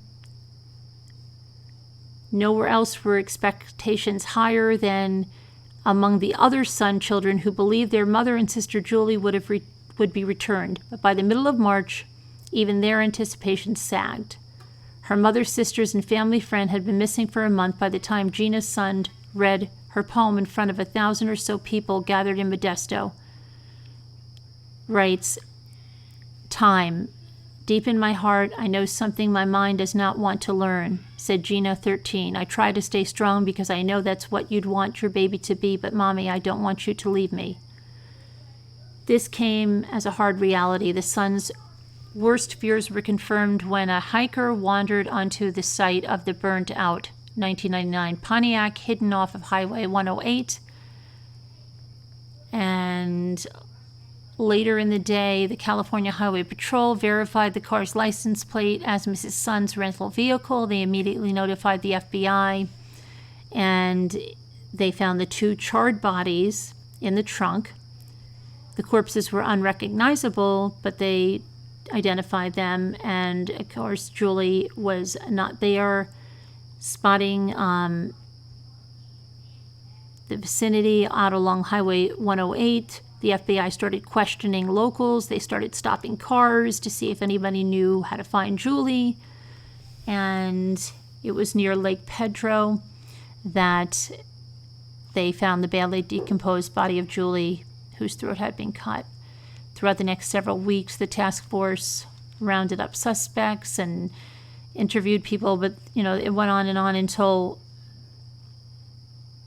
they went to find Stayner,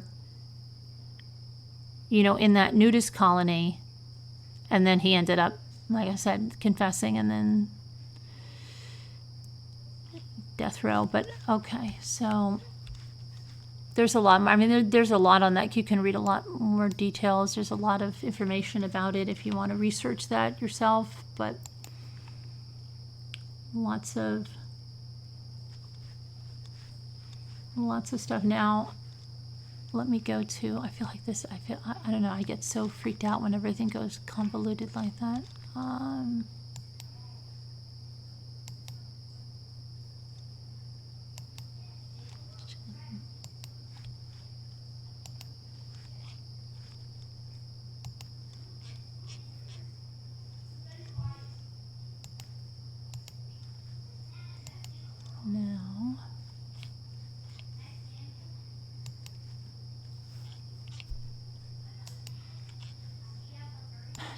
I can't believe, okay, hang on.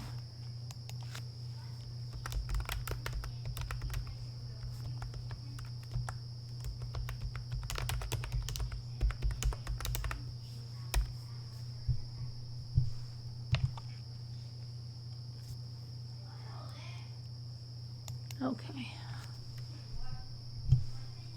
Let me see.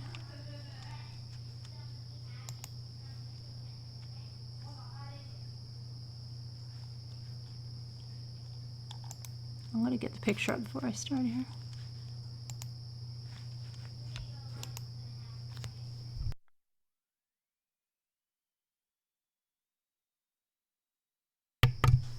All right, so now for those of you that are, what is going on? Are we having something else playing here or not?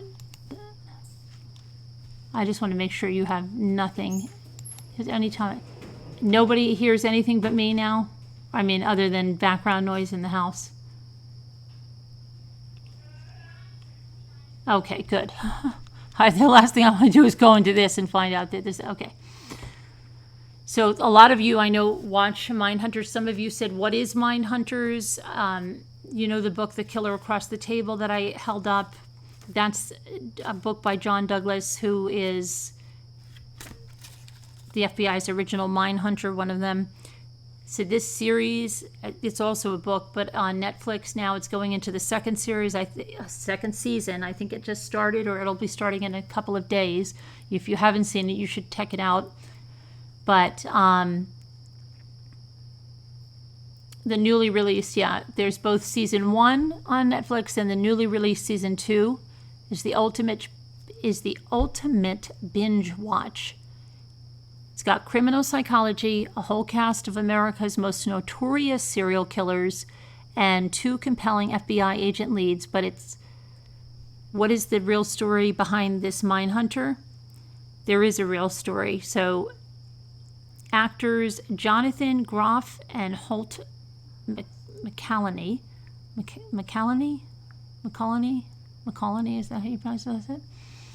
Play FBI agents Holden Ford, and Bill Tench, who work in the Bureau's Behavioral Science Unit in the 1970s, fighting a Bureau that's unsure about the scientific validity of their efforts, okay? So this profiling and everything, they wanted to look at Kemper, and they had to do it like on the sneak, and then there was like a big backlash, and then people started to realize the significance, and so I'm taking a drink here. So they were allowed to continue with it. Okay. So Holden and Bill travel the country interviewing infamous murderers and building a protocol for profiling repeat violent offenders. Now in Mindhunter Season 2, the FBI begins taking their findings more seriously, and at last the unit and the high-profile nature of their interviews expands. Hold on, I have to let the dog out. Hang on. Want to go out? Good. Okay. Sorry.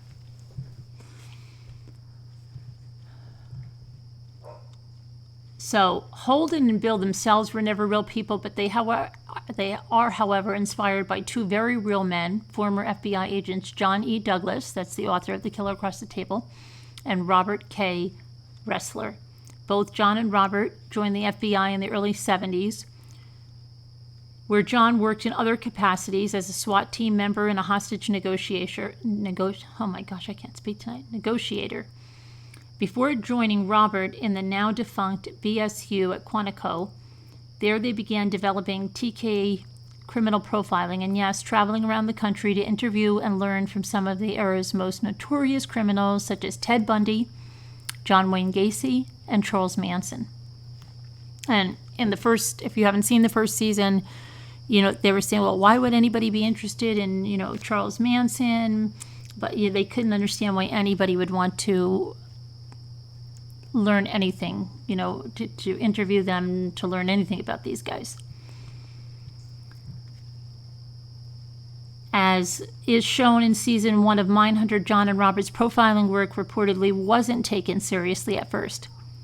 But as they worked closely with a psychiatric nurse, Dr. Ann Burgess, and their learnings from interviewing repeat violent offenders compiled, the significance of their work became more clear. And eventually, the protocol they created for criminal profiling became the standard. Today, John and Robert's legacy lives on in more ways than one. Even now, their protocol is used as the basis for modern criminal profiling. The term serial killer, which Robert is often credited with coining, is part of the public lexicon, and the Violent Criminal Apprehension Program, aka VICAP, which Robert helped create, is still used by law enforcement officials across the country to track and analyze similarities between unsolved homicides, sexual assaults, and missing person cases. Since leaving the FBI in 1996, John has continued to offer his expertise to ongoing investigations. He's also written multiple books based on his experiences and inspired many. An on-screen character, think Jack Crawford in Silence of the Lambs. Robert, who retired from the FBI in 1990, died in 2013. So, yes, many infamous murderers featured in Mindhunter Seasons 1 and 2 are real people who committed very horrifying crimes. And Holden and Bill are based on real folks, too. Okay, so if you haven't watched that, you should check it out. Oh, hold on, I have to let the dog in. Hold on. Okay, so that's what I have for you. That was a very convoluted thing tonight. Who watches it? I know a lot of you in here do. It's your anniversary, Sharon Martin. Happy anniversary. Happy anniversary. Oh, so season 2. When did season 2 hit? I thought Lisa said the other day it just hit. I haven't finished season 1 yet. I am going to watch some of it tonight. Is this show scary or gory? No. No, it's, no. I mean, they talk about some things, but I wouldn't classify it as scary or gory. Would you guys? What would you? I mean, it depends on what you find scary. They do talk about some of the stuff that happened, That could be scary. You know, it's all relative. You had a bowl of Life cereal? 2 is out, yeah. Not worry. I've got a couple of episodes to watch before.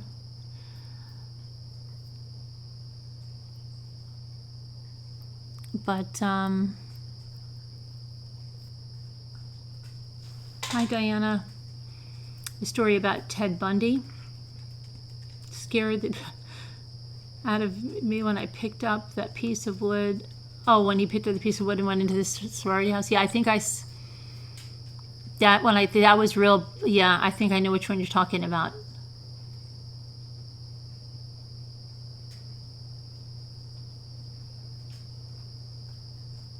Ed Kemper, yeah, I watched that. I don't like egg salad sandwiches, though. That kind of made me a little bit. Yeah, you do hear crickets because I have the door open.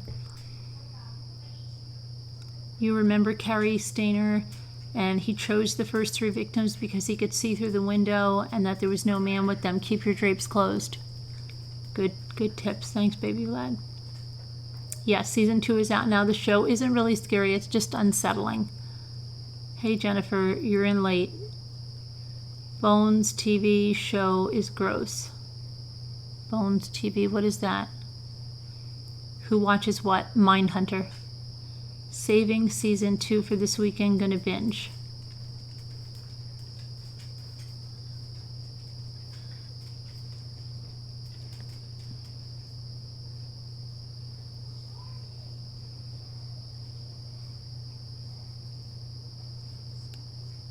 You try to at least in the morning, good for you. I think we might have been a little early. He was the motel keeper, lived there, and he watched For Women Alone.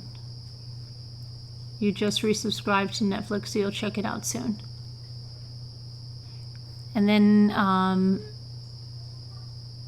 if you missed last night, if you have HBO now, Mule is a good movie. With Clint Eastwood. I like that.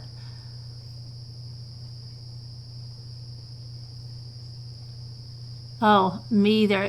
My brother and I, we can't even be around anybody that's like, if I was to sit down with you and then you ordered egg salad sandwich, we would have to get up and leave.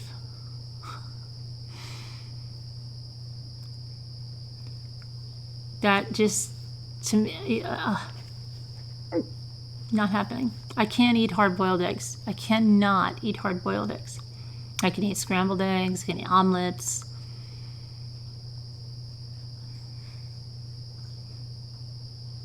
You don't like them at all? Oh, does he, Sunny Bunny? Did you see the movie Sunny Bunny? It's good too, Scooter. Yeah, I think it was very good. I liked it a lot.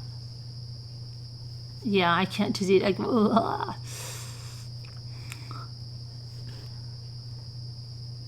Whenever you check in, the first thing you do is close the drapes.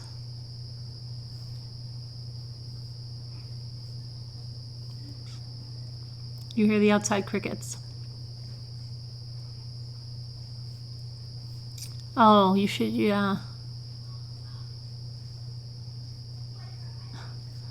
There are many foods I can't be around or see people eat. It's so weird. Olives is one you freak out of? Which kind of olives? Any kind of olives, even black pitted olives, you can't have. See that? You're the same with you hate boiled eggs. I don't know why. It makes me... I'm thinking about it. Oh gosh, Sakura, I cannot. What I meant, egg salad. But the meal was good too. No, my dog's inside. Olives are gross? Really? Any kind of olives? I'll remember not to eat olives. You hate olives?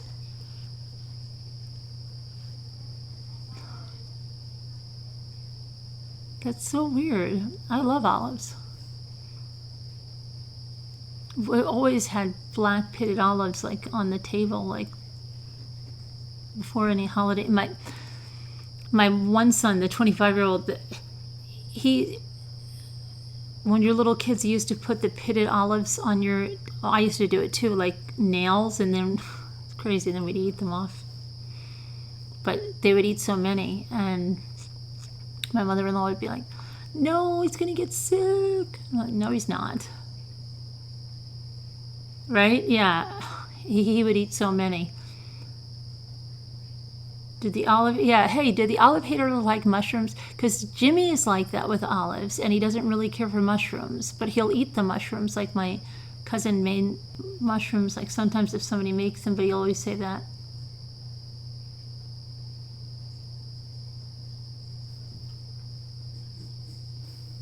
You like mushrooms, but you hate olives.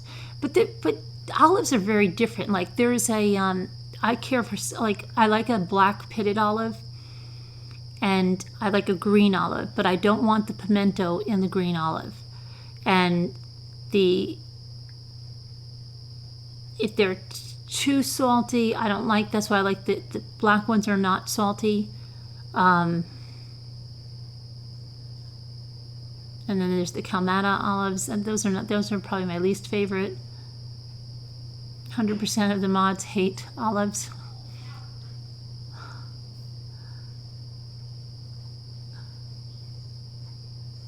Oh, I like marinated mushrooms. Yeah, I like them marinated.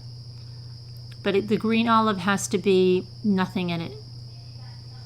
You don't eat papayas. You like olives, mushrooms, and egg salad. I don't like green olives and the pruny black ones, but love the rest. Hate olives, love mushrooms. You won't eat eggplant. Oh, really? I love eggplant. It's got to be prepared right, otherwise it does taste like crap. Oh, you guys can have all the egg salad. Black olives were your favorite part of Thanksgiving. Yeah, right? We always had them, yeah. Eggplant Parmesan, yeah. Like cilantro, so do I. Is that, I'm thinking about having some, I'm not hungry anymore. Really?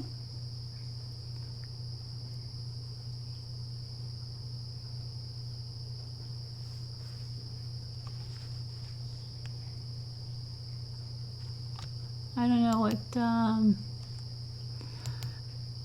you hate radishes? I don't mind radishes if too many of them are hot.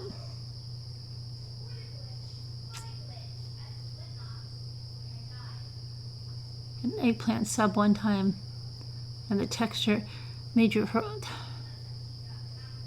Cannot eat boiled egg, they make me sick, yeah.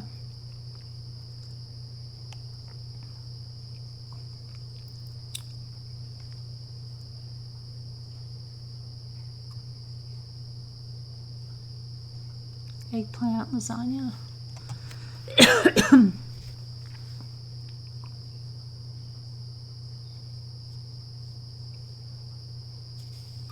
So glad. Well, some people do, and that's how you know I don't taste soap.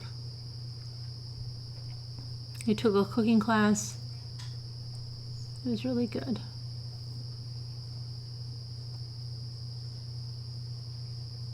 You had given up ice cream? Oh, ice cream cake tutorial. You can. You tried the new combos? You should tell me. You should email me and tell me which combos. Ooh, look, squirrel. Yeah. You never like lobster pulling part over, so. What about just the tail?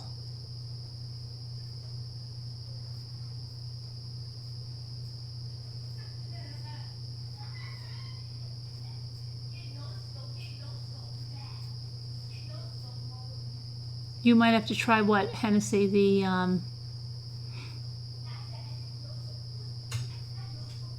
olives?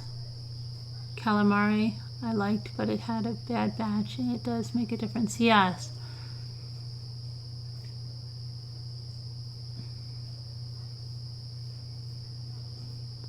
Genetic thing, you either love it or hate it. That's what I heard. You hate fish, and I know, I always hear it from... Told him it was a baby apple. Needless to say, he will not take anything. Wow.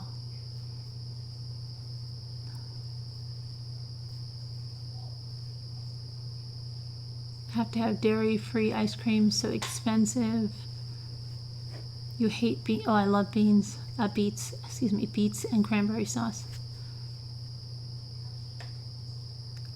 Lobster, ice cream, olives, calamari.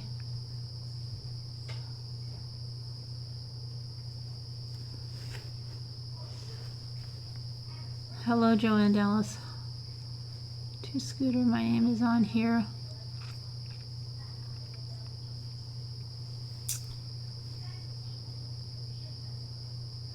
Ugh.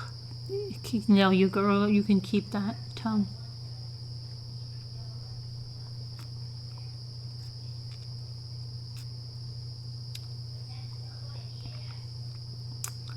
So, you have to scoop out the seeds to eat a tomato.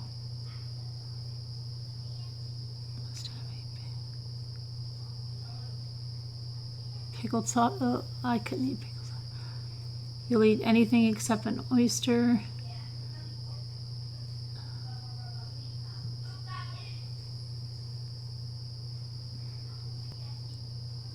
My daughter eats, and she loves oysters, raw oysters, everything.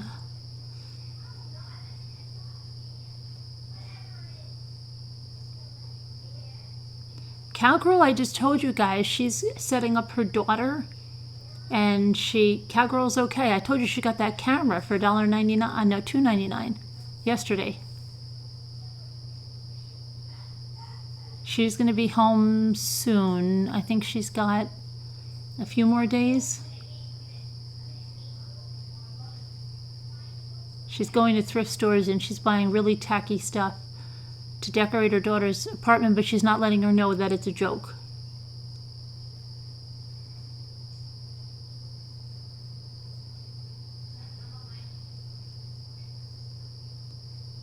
I can't eat sushi.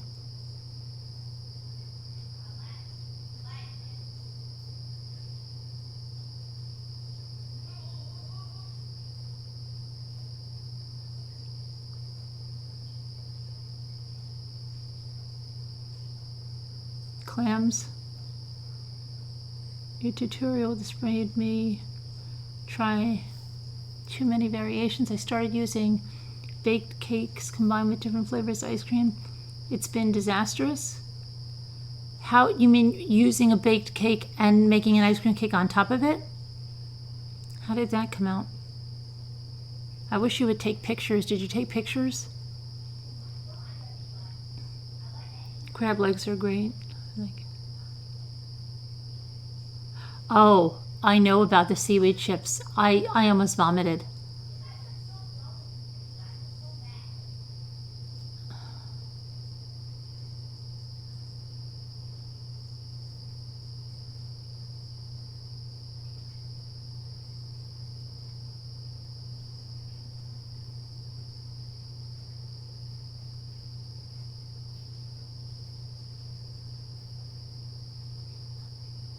My older kids love sushi. I will never forget. Oh my gosh. I don't know what the hell it was. I had to bring my car in for something, and I had the 3 older kids. And they said, let's go to this Japanese place. And they were all getting sushi and stuff, and I don't like it, okay? So I ordered this, what I thought was some kind of, I don't know what we still laugh about it till this day. They brought me this vat of something. It truly was a vat, okay? I have no idea. And I tried to make it that I was having a good time because my kids were like all on the sushi. Oh, isn't it? And they put it down, and I remember just like looking into it, and I'm like, I don't know what this is. I don't know what type of beef. This is like vat of beef. That's what we call it, vat of beef. And I think I had like a couple of sips of the broth, and that was like it for me. So we always talk about that. So last year, I brought my daughter we went to the casino after I picked her up from the bus, because I thought somebody said she had to try the noodle house or something, but I was wrong, okay? And she ordered this ramen dish, and then she said it was horrible, and she brought it back, and then I was like, and she was making such a big deal about it, okay? I said, remember the vat of beef that I sat there and then she stopped. Never, not really. She still brings it up to this day. Yeah, but it was like, she's like, no, I get this ramen in the city and it doesn't taste like this. She got like one with a brisket and then it was horrible, and then she asked for something else and it was still horrible.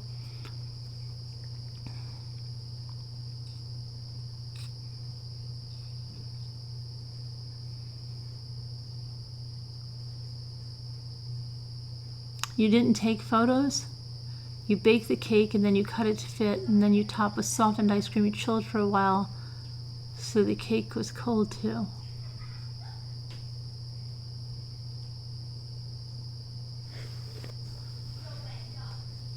Food in New York City is better. Street meat. That's it. We're going to get some street meat. Miso soup is so salty. How could it be good for you?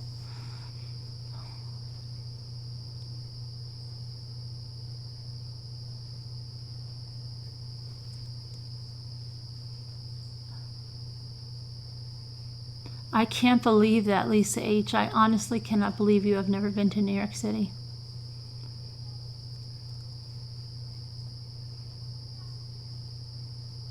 Husband gets the street meat. So they all go, right? Street. No, I had street meat. That sounds lovely.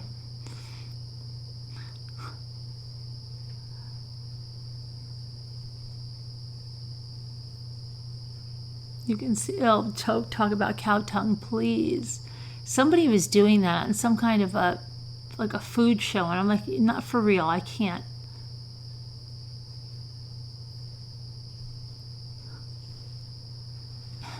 Street meat, it's the stuff you eat on the street in New York City out of food trucks. That's what they call it. They call it street meat. I'm serious. It's what they call it. Nothing like roadkill. Mm-mm. Yeah, it's a New York City thing. I think it's a New York City thing. I don't know if they do it anywhere else. They call it street meat. My daughter will be like, would you eat anything? Yeah, I had some street meat. Oh, we're going to get some street meat. I'm serious.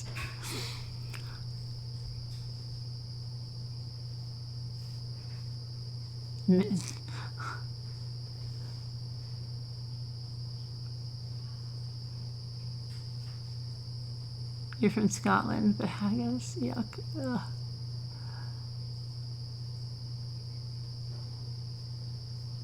Is that the...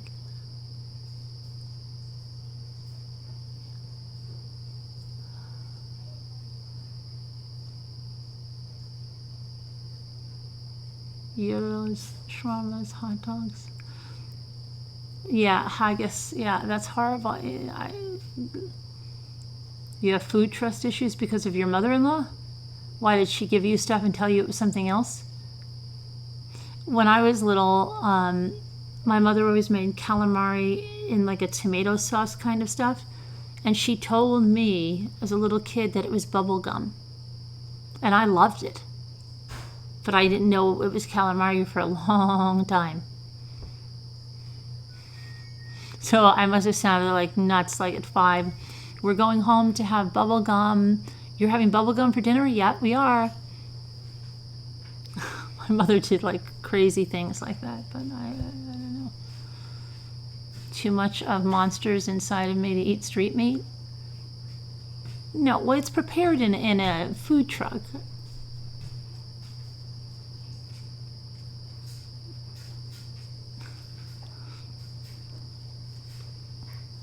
Oh.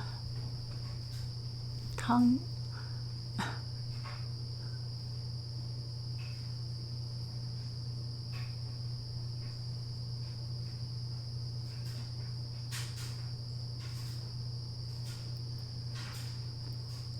I don't know. There's certain things I don't eat. Like I can't eat. There's certain things I don't do. I bet it's kind of like how taco trucks are. The absolute best in Texas. Are they the absolute best in Texas, taco trucks? No, it's different than a hot dog. But there are, you know, you can get hot dogs, but their street meat is all different kinds of meat. You can't stand fried calamari with lemon. You can't stand that either. You've never been to New York either. I remember when they used to have the hot chestnuts at Rockefeller Center during the winter. That's one of my favorite things in New York City.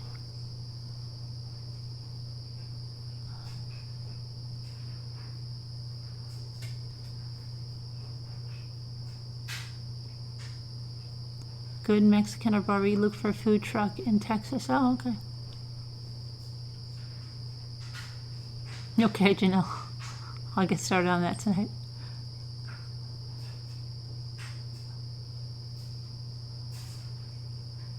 That's the only street meat I can think of. No, there's all kinds of meats. I forget some of the things she gets. My mom eats everything. It made me picky. Then she'd tell me, no, Mommy didn't eat that. It's yucky. Cut away. Gives it, yeah. You've been to New York State, not to the city. No lamb chops, but you eat lamb. Everything is on a stick in State Fair there, Jennifer. Plethora of yummy, healthy food too. Plus I walk the city flat, so it balances out. Pigs in a blanket, you ever had them? Yes, I used to make them. The little ones for hors d'oeuvres. Fish, yeah, I know, it doesn't sound right to me. That's another thing my kids like too, fish tacos though.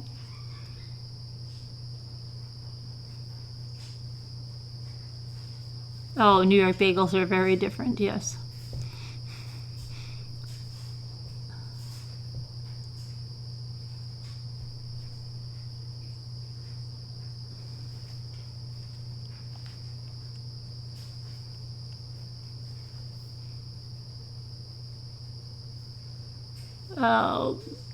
Oh, Danielle, that's gross.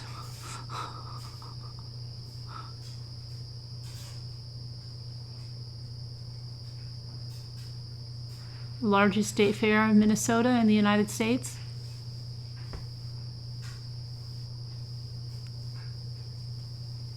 It's the water. They're just different. Where are you, baby Vlad? There's a 24-hour New York bagel place nearby here. Comes in handy for those lives about food, and they deliver. How are the bagels?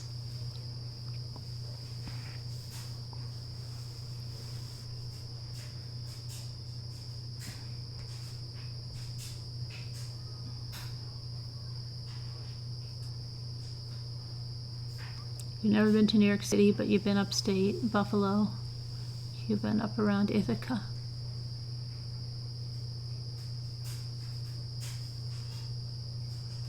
Lumpy.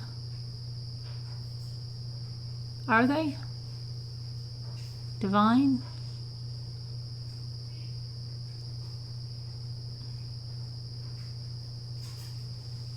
Tofu is not good for you, though. Tofu is not good for you. Soy is not good for you.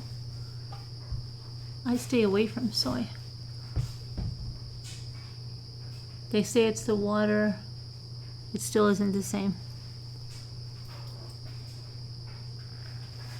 A bagel is a bagel? No, not true, to Scooter.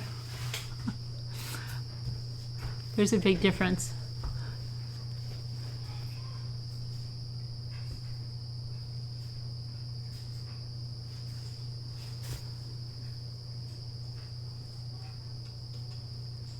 Have you had real New York pizza teacup?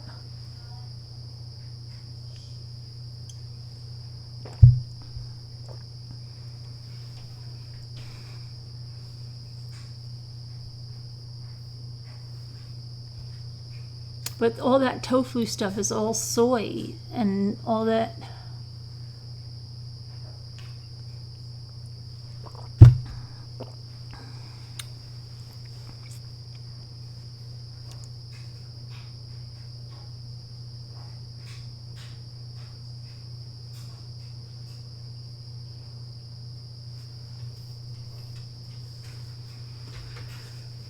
I don't know what it is about it, but it's not good.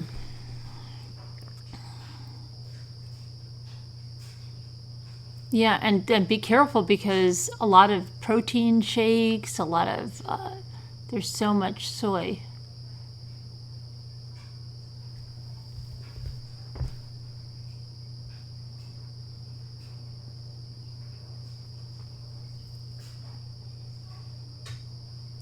I don't use soy milk, I use almond milk.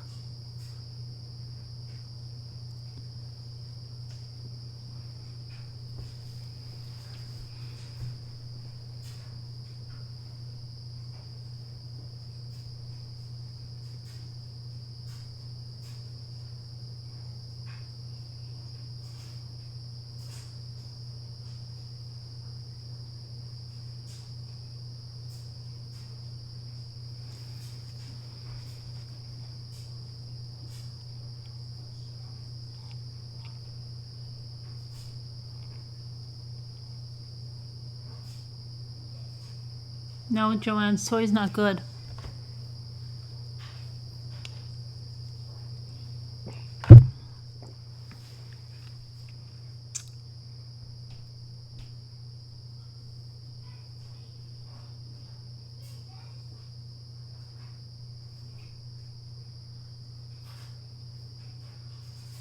And there was a shake I used to really like, and then found out it had soy in it, so.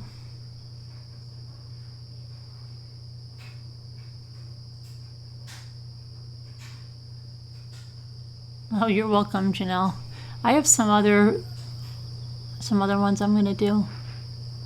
We have farms of soy. The pesticide sprayed on them can be good.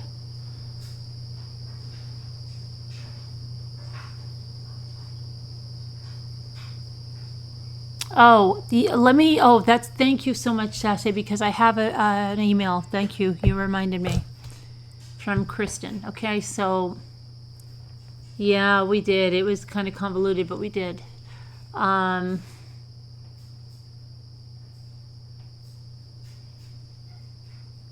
so let me get to her email here. I knew, look, it was right up here because I knew I had to talk about it. Okay, so she felt bad for sending me an email. So she said, hopefully you're resting right now and you don't get alerts when a message comes through that'll wake you up. No, it's okay. I didn't know. We have a bit of a scheduling dilemma. Oh boy. If we're going to try to have Mama Ames help us fill in baking and cooking times, she just has a crazy hectic week and weekend this week. Your schedule's probably crazy too, and maybe you'd like to put this off until things die down a bit, so to speak. If not, Barbara says she can do a gluten-free version of the cake I'm doing, and she's free any day from 4 to 7 p.m., which is the time frame I would like to do it. My aunt is already scheduled to come up and be here from the 21st through the 26th. Okay. I could do any of those except the 21st. Lisa said decoupage won't be a good project for doing along with baking. So she thought Mama Ames could do her rag wreath. But again, Mama Ames is busy this week. Mama Ames thought you might have another idea for filling up that 45-minute bake time and then the 25-minute cool time. But again, maybe this stuff is the last thing on your priority list right now, and if so, we all completely understand. So glad to hear you went swimming and that your BP is a bit better. Okay, so I don't know about this. Someone want to take over?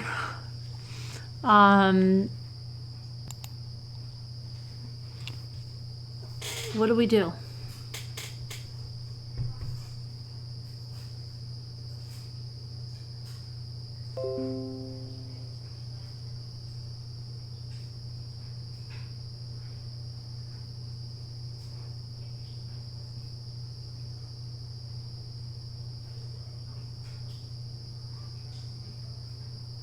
Oh, what's going on? The baking. We don't know what to do without the baking because Mama Ames is busy this week, and Lisa said that decoupage wouldn't go good with baking. I don't know why. Maybe she thinks, I don't know, Mod Podge and baking don't mix. I don't know. Is Lisa here tonight? No.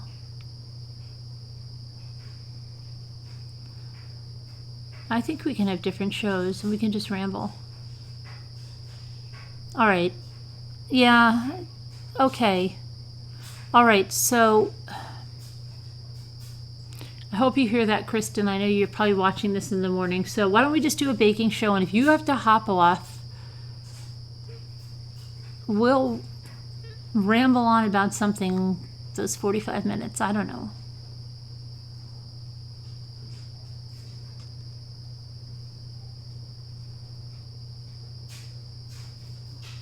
Candy corn rocks. Yeah, I don't know if I'd be ready for that.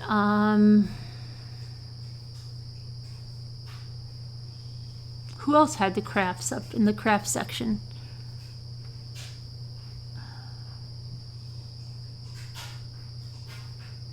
Two-part. No, we wanted to just a one-part baking. People can go in and out, but we're going to keep it as one live. Use Mod Podge on your plastic models when you... okay. I don't know. We could do maybe, I don't know. Keep it simple. I'm not going to stress her. We'll keep it simple. Do the baking. If something comes up in the meantime, it does. If not, that's it. Somebody has to go back and forth, but if you're in the baking part of it, you cannot leave. We don't trust you. But okay, so we need to, Kristen, we need to know when you want to do this.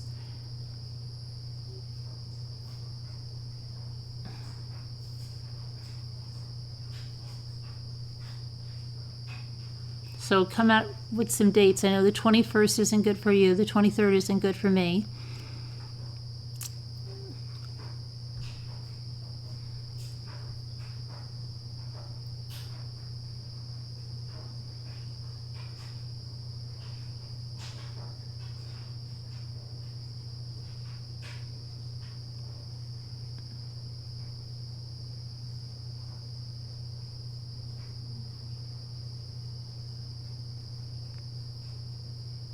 Have a cooking show of wild meat?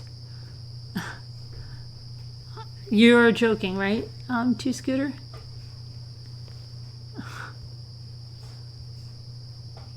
Oh, the Snow Babies might be something. Where is she? Can you go in there? Are you ask her, Sassy Darcy? I don't know, but is it too early for Snow Babies?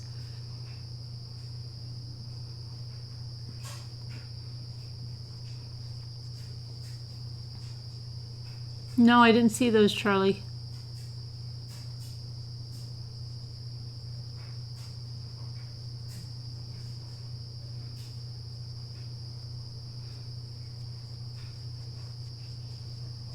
You've been painting for 20 years, always on the hunt for good rocks. I got some rocks out of the lake today because they were pointy. One looked just like this, the Star Trek little shieldy, whatever the heck that thing is. But anyway, I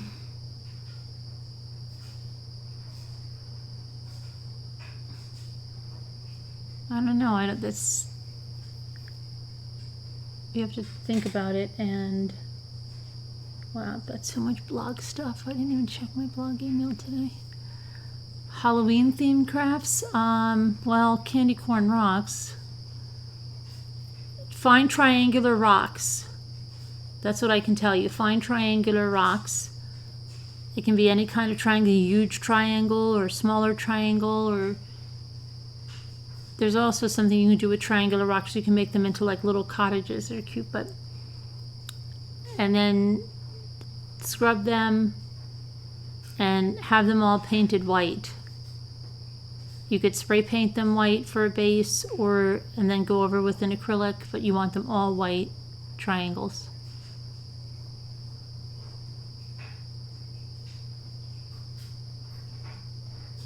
And you're going to need white, orange, yellow paint, and you'll need like paint detail pens for eyes, mouth. You'll need red, black, white.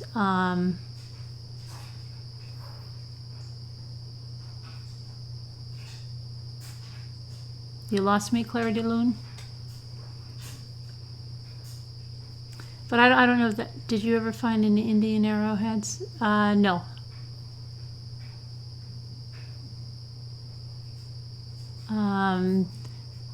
I don't know when it's happening, but did you see the, here, I'll show you the rocks that I have a picture of them, and it's just easier for me to go there and to show them to you.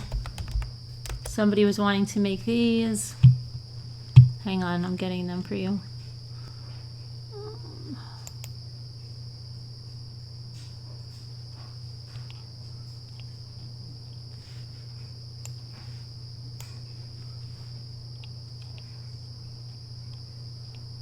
These.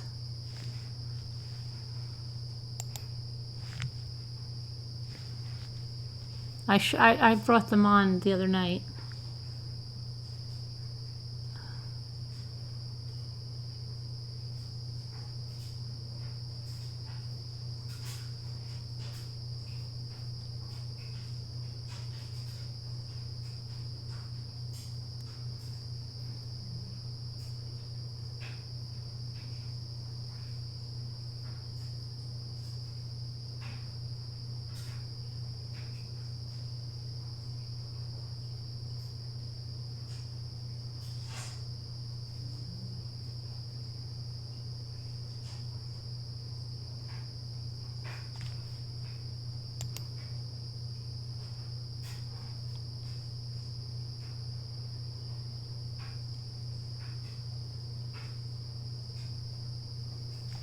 See, here's the raw rock, I scrub them. I get them in the river and I scrub them.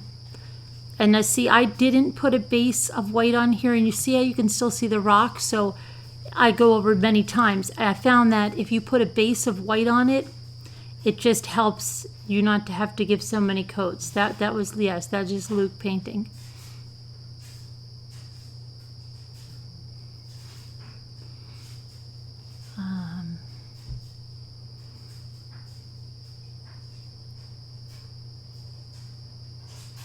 And then this is them at this stage.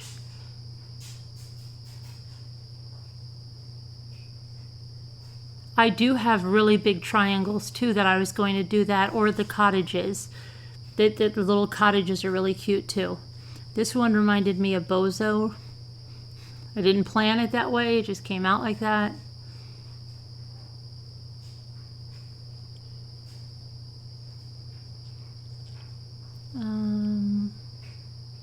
Yeah, see, these were the rocks I picked. This one, it looks like a little Hershey's Kiss too. I love this little tiny one. That was this one. He could have easily been a little Hershey's Kiss.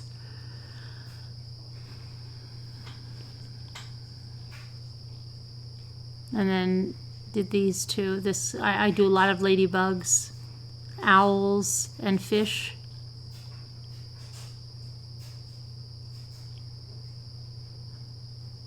I think this is the day Luke's Merrill went down the river and some lady grabbed it. This was when that house exploded as well, because we saw it there.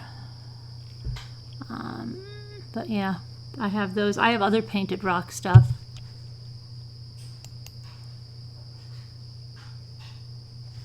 Let's see. I've done this one, the cactus, the fake cactus, rock cactus. And then, what did the one do? Oh, and these.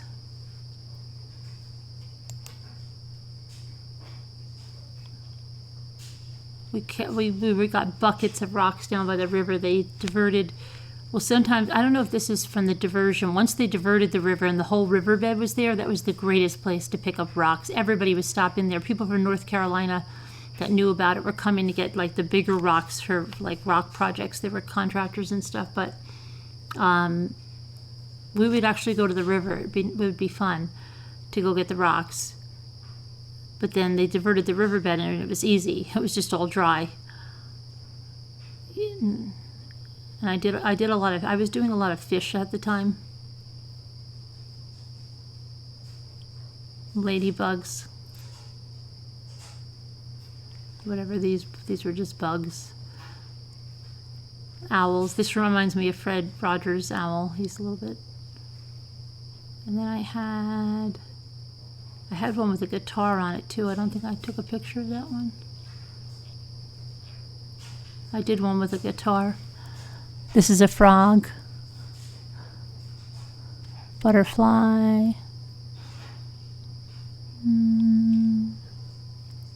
Just when I wash them outside, I wash them like crazy. But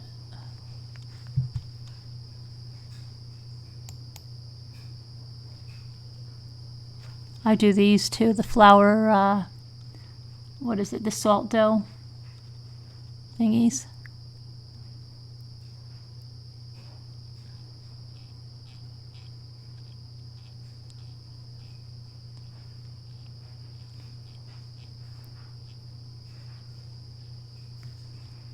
Okay, so I don't know. I mean, it's reminds you of your grandmother.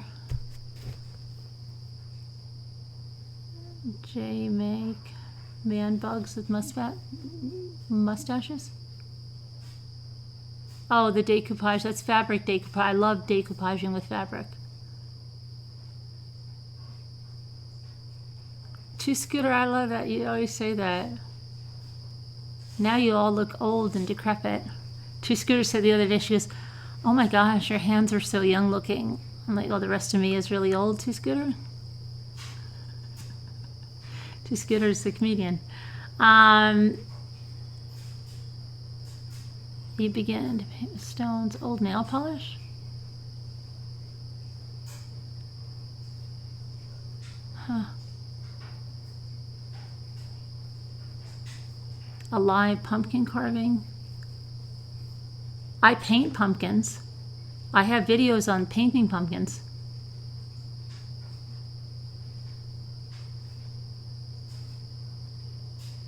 Wait, did I put my painted pumpkins on the... Oh, they're just on Facebook, I think.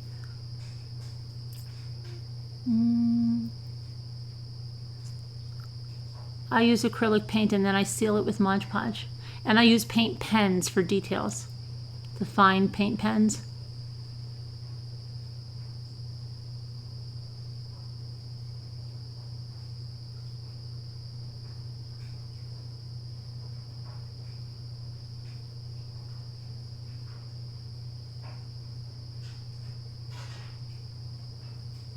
I wonder where.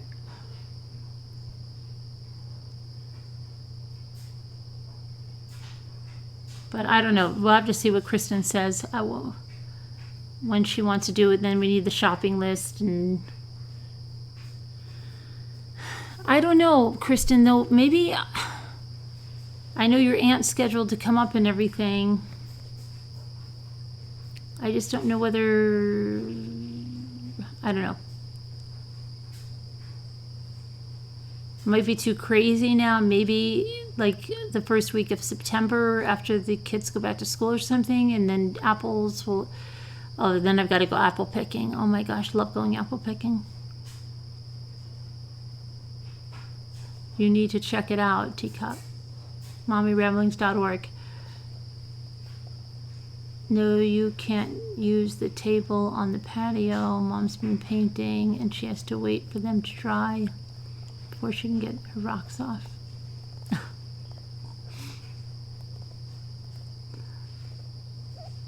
Do you hollow the pumpkin first? Yes, if you're carving it, yes, but painting it you don't need to. Someone painted rocks. Oh yeah, they do that. Yeah. They have Facebook pages for the people's town so they can show what's found. And but anyway, think about it, what you want to do there, and we'll have to talk about it tomorrow or so. Anyway, I'm gonna go and watch some Mindhunter and relax for a little bit. So I have to get up really early in the morning. I have a call. So, nothing. Oh gosh, we ate so many in the orchard. It was crazy. All right. I will talk to you guys tomorrow. Thank you too.